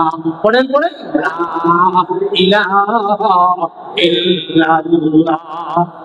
মাশাআল্লাহ, মহব্বতে পড়েন, লা ইলাহা ইল্লাল্লাহ, লা ইলাহা ইল্লাল্লাহ, লা ইলাহা ইল্লাল্লাহ, লা ইলাহা ইল্লাল্লাহ, লা ইলাহা ইল্লাল্লাহ,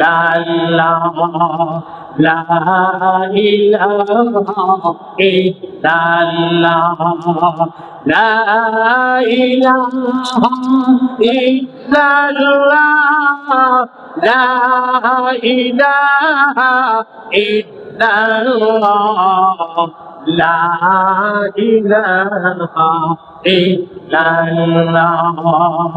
লা ইলাহা ইল্লাল্লাহ,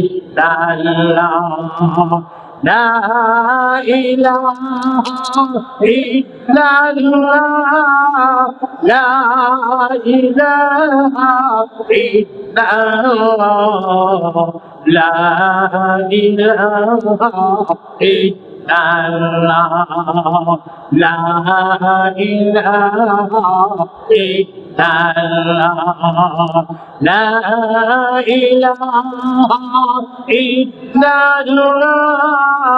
لا إله إلا الله لا إله إلا الله لا إله لا إله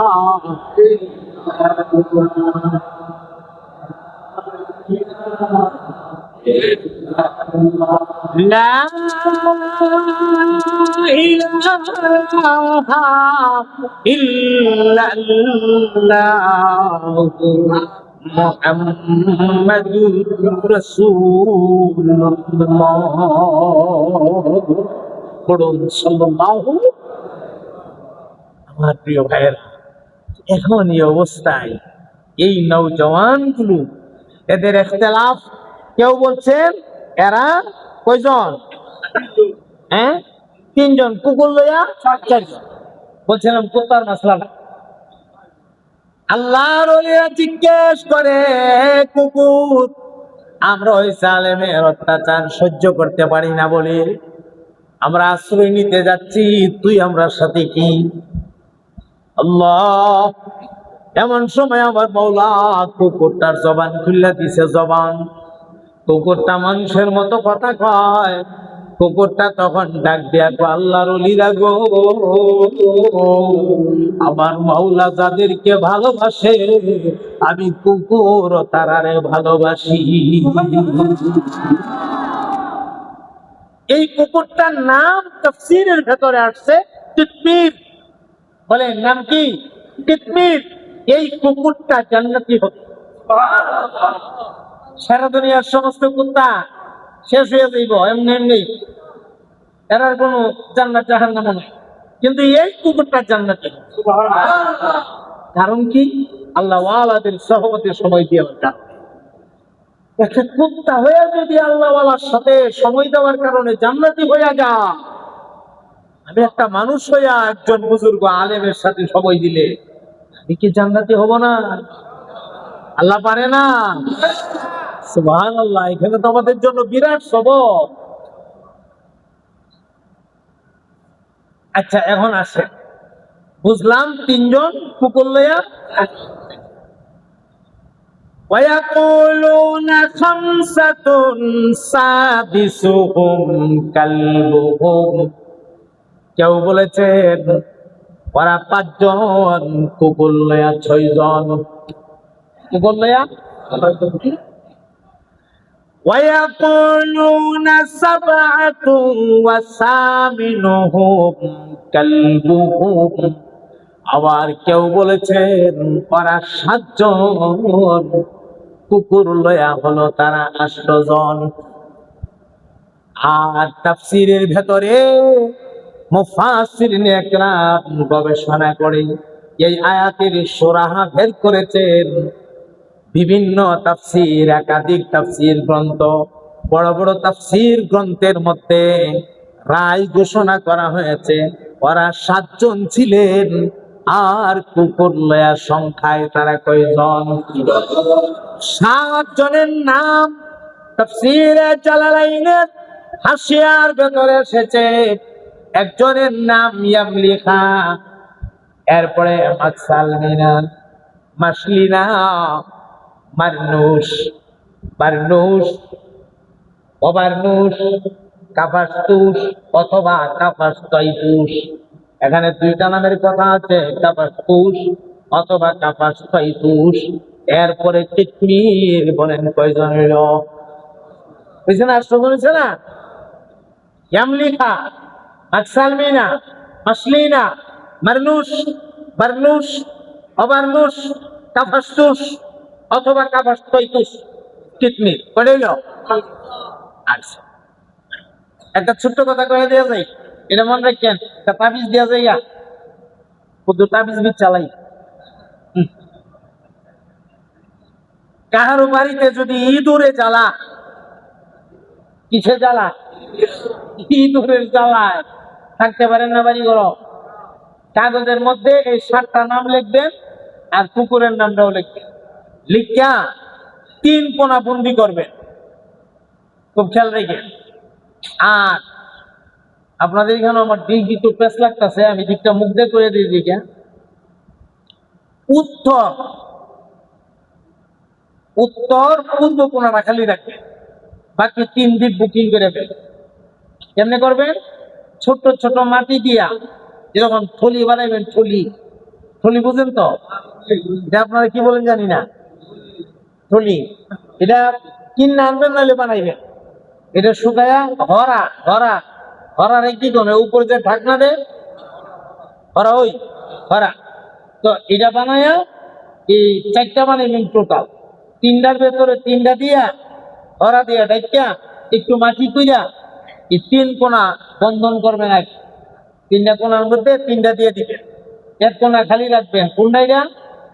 উত্তর পূর্ব। এই দিকটা বাইরে যাইতো, বেচারা ভিতরে হলে তো বিপদ বলবো, ভিতরে হলে বিপদ উঠতো না।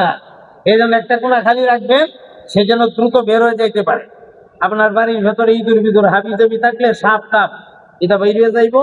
যাওয়ার পরে 1 সপ্তাহ পরে উত্তরের কোণাটাও বন্ধ করে দিবেন। আল্লাহ তাআলা আপনার বাড়িটাকে ইঁদুরের উপদ্রব থেকে বাঁচায় রাখবে। আমি বলি, বুঝতে আমরা ভাববো কই নাম দাম হাবি যাবি, যা আপনার হুজুর যাবে, আমরা ভালো লাগতো না। আয়া সেরে হুজুরে বলবে, হুজুরে কয়ে গেছে এটা দিবার লাগে 60টা কবর আমার দেন। যারা ইঁদুরের যন্ত্রণায় আছে, পাহাড়টা কিন্তু কবিরাজি করে নিলাম। আচ্ছা যাক, আল্লাহু আকবার। এখন আসেন আমরা সামনের দিকে যাই। এরা এই দাকিয়ানুস বাদশার অত্যাচার সহ্য করতে না পাই না, এরা যখন গর্তের দিকে যায়, এখানে আরো অনেক কথা আনুষঙ্গিক আছে। দাকিয়ানুস বাদশা তাদেরকে ঢাকায় আনছে, ঢাকায় আইনা তাদেরকে জিজ্ঞাসা করছে, তোমরা নাকি আমাকে রব মানো না? বলে মানি না। যে তোমরা কারে রব মানো? বলে আসমানের মালিক যিনি, তাকে আমরা রব মানি। জমিনের মালিক যিনি, তাকে আমরা রব মানি। তখন একটা সময় বাইদা দেওয়া হচ্ছে, হ্যাঁ তোমাদেরকে 2 দিনের সময় দেওয়া হলো। এই সময়ের ভেতরে তোমরা বুঝে শুনে দেখো, যদি আমার কথা মানো, আমার রব মানো তো ভালো কথা, মানলে তো আছো আমার দেশে থাকবা, আর না মানলে তোমাদেরকে আমি দুনিয়ার থেকে বিদায় করব। তো এই জওয়ানরা চিন্তা করে দেখলো, এর কাছে সারান্ডার করে লাভ নাই, সারান্ডার করণ লাগলে যেই মালিকের প্রতি ঈমান আনছি সেই মালিকের কাছে কইরা বানাই। আল্লাহু আকবার বলে চিন্তা করছে। এই জন্য ঈমানদাররা দুনিয়ার কোন শক্তির কাছে মাথা নত করে না, প্রয়োজনে ফাঁসির বিড়ির কাছে সারান্ডার হইয়া ফাঁসির বিড়ি খুশি হইয়া গলায় নে, কিন্তু কোন দুনিয়ার কোন জালেমের কাছে ঈমানদাররা মাথা নত করে না। এটা ঈমানদারদের একটা ঈমানের স্বভাব, ঈমানের একটা শক্তি। সুবহানাল্লাহ। আমার মুহতারাম বন্ধু, এখন এই জওয়ানগুলো এরা যখন গর্তের ভেতরে আশ্রয় নিল, আশ্রয় নেওয়ার পরে আল্লাহ রাব্বুল আলামিন গর্তের ভেতরে রহমত ঢেলে দিলেন। রহমত। এটা গর্তটা কেমন ছিল, অনেক লম্বা আলোচনা। আমরা দেশে যে কলসি আছে, কলসি ধরে নিতে পারেন, কলসির মতো, মুখটা ছোট আর ভেতরে গিয়া জায়গাটা অনেক বড়। আল্লাহর এই ওলিরা 7 জন যুবক এই গর্তের ভেতরে গিয়া তারা আশ্রয় নিয়েছে। সেখানে আশ্রয় নিয়া রব্বুল আলামিন জায়গা কয়, ফাকালু রব্বানা আতিনা মিন লাদুনকা রাহমা ওয়া হাইয়্যি লানা মিন আমরিনা রাশাদা। এখানে আশ্রয় নেওয়ার পর, হে আমাদের রব, আপনি আমাদের প্রতি রহম করুন, আপনি আমাদের প্রতি দয়া করুন। আল্লাহ, আপনি যদি দয়া না করেন তাহলে আমাদেরকে কে দয়া করবে, কে আমাদের প্রতি রহম করবে? আল্লাহ পাক তাদের প্রতি কি দয়াটা করেছিলেন সার সংক্ষেপটা শোনায়া দেই। আল্লাহ তাদের কানের মধ্যে মোহর মাইরা প্রথম কাজটা এটা করলেন। এর মানে হইল দুনিয়ার যত আওয়াজ টাওয়াজ আছে, কোন শব্দ যেন এদের কানে গিয়ে না ঢুকে। কানটারে আল্লাহ পর্দা দিয়া, হ্যাঁ মোহর মেরে দিয়া কানটা বন্ধ করে দিচ্ছে, কোন শব্দে যেন তাদের ডিস্টার্ব না। আল্লাহ রাব্বুল আলামিন কি করলেন? ফাদারাবানা আলা আযানিহিম ফিল কাফি সিনিনা আদাদা। আদাদুন শব্দের অর্থ হলো গণা, গণা। আল্লাহ কিছু সময়ের জন্য, হাতে গোনা কিছু সময়ের জন্য, আল্লাহর জন্য এটি কিছু সময়, কিছু সময়ের জন্য আল্লাহ এদের কানের মধ্যে মোহর মাইরা দিলেন এই গর্তের ভেতরে। তো মোহর মাইরে কি করলেন? এদেরকে আল্লাহ আরামের ঘুম পাড়ায় দিলেন। এদের চোখে ঘুম দিয়ে দিছে, দুনিয়ার কোনো খবর নাই, ওরা এখানে পড়ে ঘুমাইতেছে। এই যে ঘুমটা দিছে, এই ঘুমটা একদিন দুই দিন না, 1 বছর 2 বছর না। ওয়ালাবিসু ফি কাহফিহিম সালাসা মিআতিন সিনিনা ওয়াজদাদু তিসআ। একটানা 309 বছর পর্যন্ত তারা ঘুমাইছে।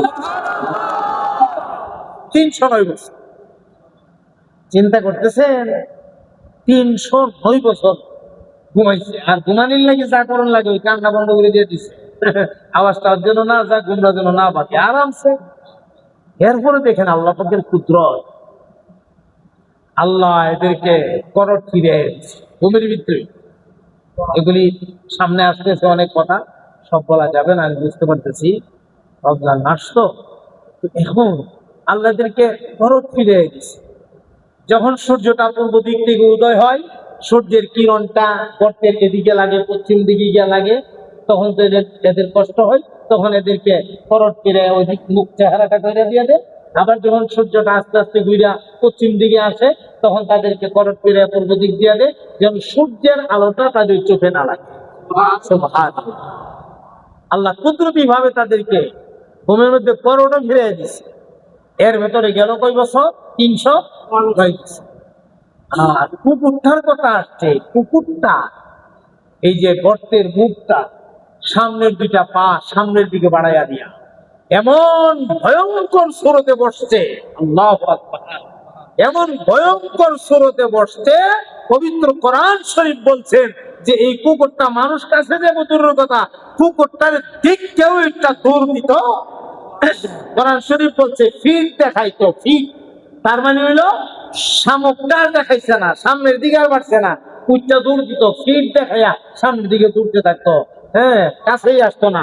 এমন ভয়ঙ্কর নমনাই কুকুরটা গর্তের মুখটার মধ্যে বয়ে রয়েছে।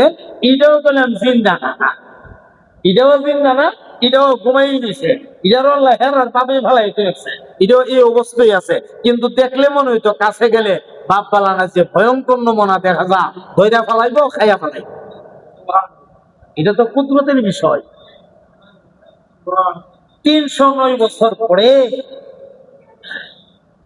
এদের চোখের ঘুম ভাঙল। এটার একটু ব্যাখ্যা আছে।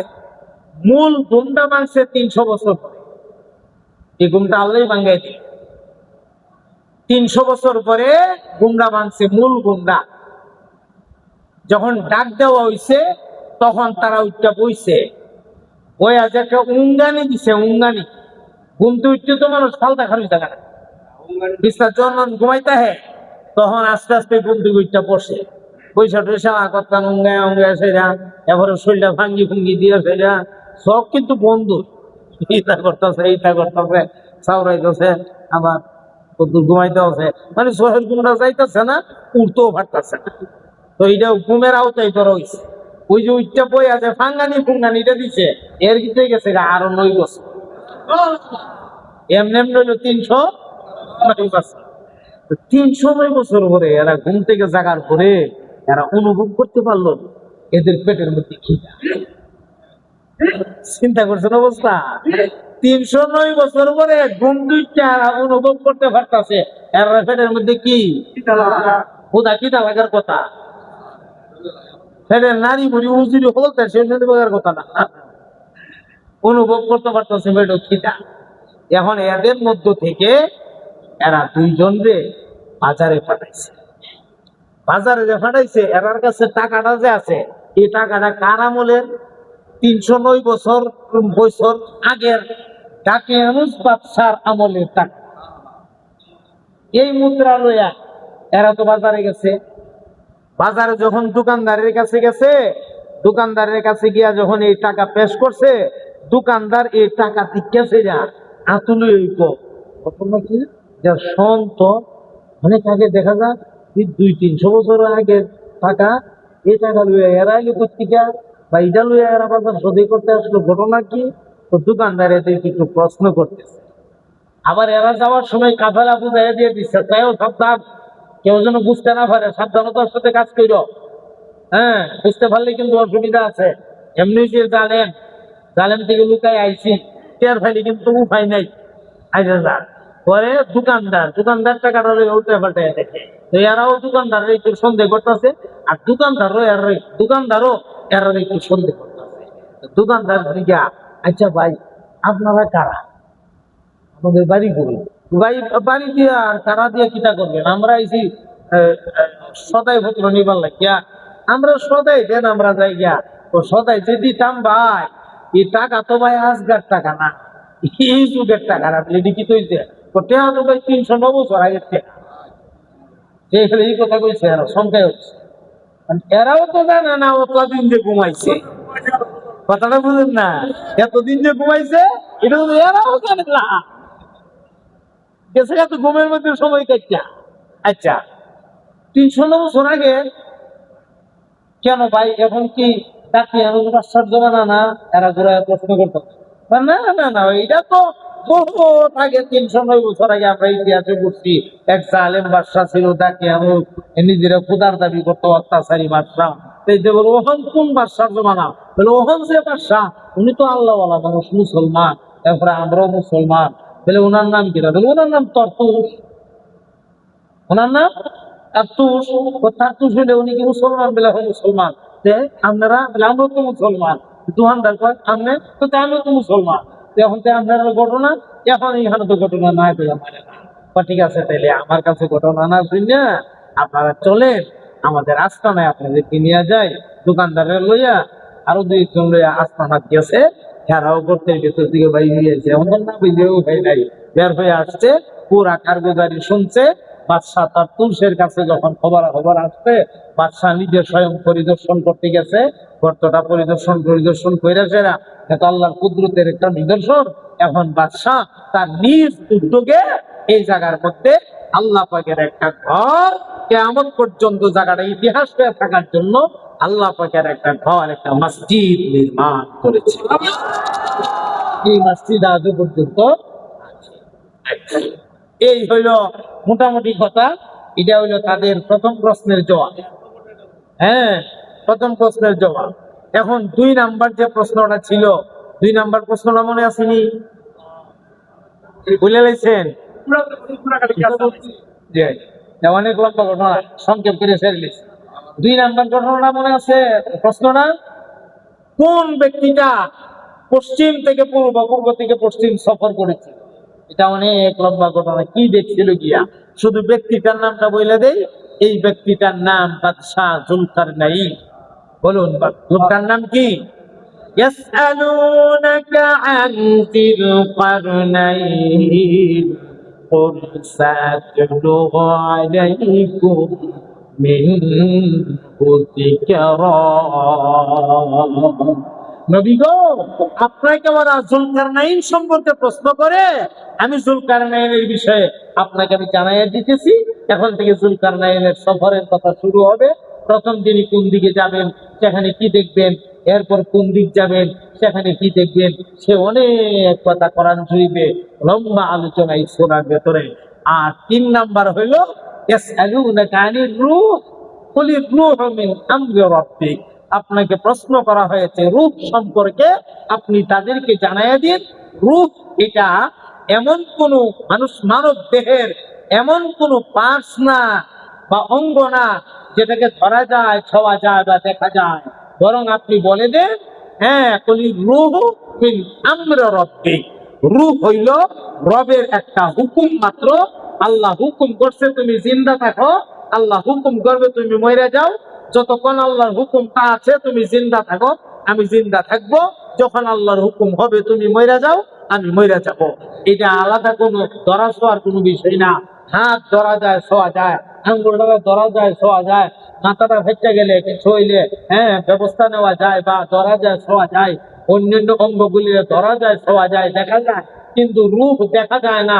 তবে রুহের খোরাক আছে, রুহের গেজা আছে, রুহ তাজাকরণের মেডিসিন আছে।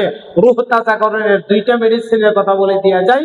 এক নাম্বার হইল জিকরুল্লাহ, আল্লাহ তাআলার জিকির। আল্লাহ তাআলার জিকিরের দ্বারা মুর্দা রুহ জিন্দা হয়, রুহ তাজা হয়। দুই নাম্বার হইল তিলাওয়াতে কোরআন, আল্লাহ পাকের কোরআন তেলাওয়াতের মাধ্যমে মানুষের রূহ জিন্দা হয়, মানুষের রূহ তাজা হয়। খুব বেশি বেশি জিকির আজকার করবো আমরা ইনশাআল্লাহ, এবং তিলাওয়াত করব, বলেন ইনশাআল্লাহ। আসলে রমজান মাস না হইলে আমি ঠিক আপনাদের একটু লম্বা বয়ান শোনায় দিতাম, হয়ে গেছে। রমজান মাস এক তো আপনার রোজা প্রায় আল্লাহর রহমতে শেষের দিকে, আর কয়দিন আছে। এরপরে বিকাল বেলা হইলে তো মানুষের শরীরে একটা ক্লান্তিও আসে, তাছাড়া জার্নিং এর একটা ক্লান্তি, সব মিলাইয়া। আর আপনাদের জালালি হুজুর তো 3 দিন জোয়ান হয় না, 3 দিন বুড়াও হয়। আগে জোয়ান হন, জোয়ান হওয়ার তো কথা না, বুড়াও। সুতরাং দিন দিন তো সবই করবে। এমনও দিন গেছে আমি তো আসরের আজানও দিচ্ছি, এখানে আসরের আজান দিলে কথা শেষ করছি, এরপরেও কথা থেকে যায়। আজকেও বহুত কথা আমাদের বলতে থাকলে অনেক কথা, কিন্তু এই লম্বা কইরা স্বাস্থ্যও দিবে না, কষ্ট হবে, আর আপনাদেরও তবিয়তে দিবে না। এই লম্বা না করাটাই উচিত। ইনশাআল্লাহ আমরা মুনাজাতের মাধ্যমে আজকের মতো আলোচনা আমরা এখানেই শেষ করব। আল্লাহ তাআলা তৌফিক এনায়েত করলে আগামীকাল আপনাদের শেষ দিন, আখিরে মুনাজাত। ওলামা হযরতরা যারা আসবে আপনারা সবাই আসবেন ইনশাআল্লাহ, ওলামা হযরতদের কথা শুনবেন এবং শেষ দোয়া কইরা আপনারা এই শেষ দিনের দোয়াটা আপনারা একজন আরেকজন নিয়ে নিয়ে আসবেন। মাজমাটা যেন বড় হয়। শেষ দোয়াটার দিন আপনারা সবাই মিলে আল্লাহ তাআলার কাছে কান্নাকাটি করবেন, দোয়া করবেন, আল্লাহ যেন আমাদের জিন্দা মুর্দার সবরে মাফ করে দেন। তো এখন দোয়া হয়ে যাবে, আমরা ইস্তেগফার করি।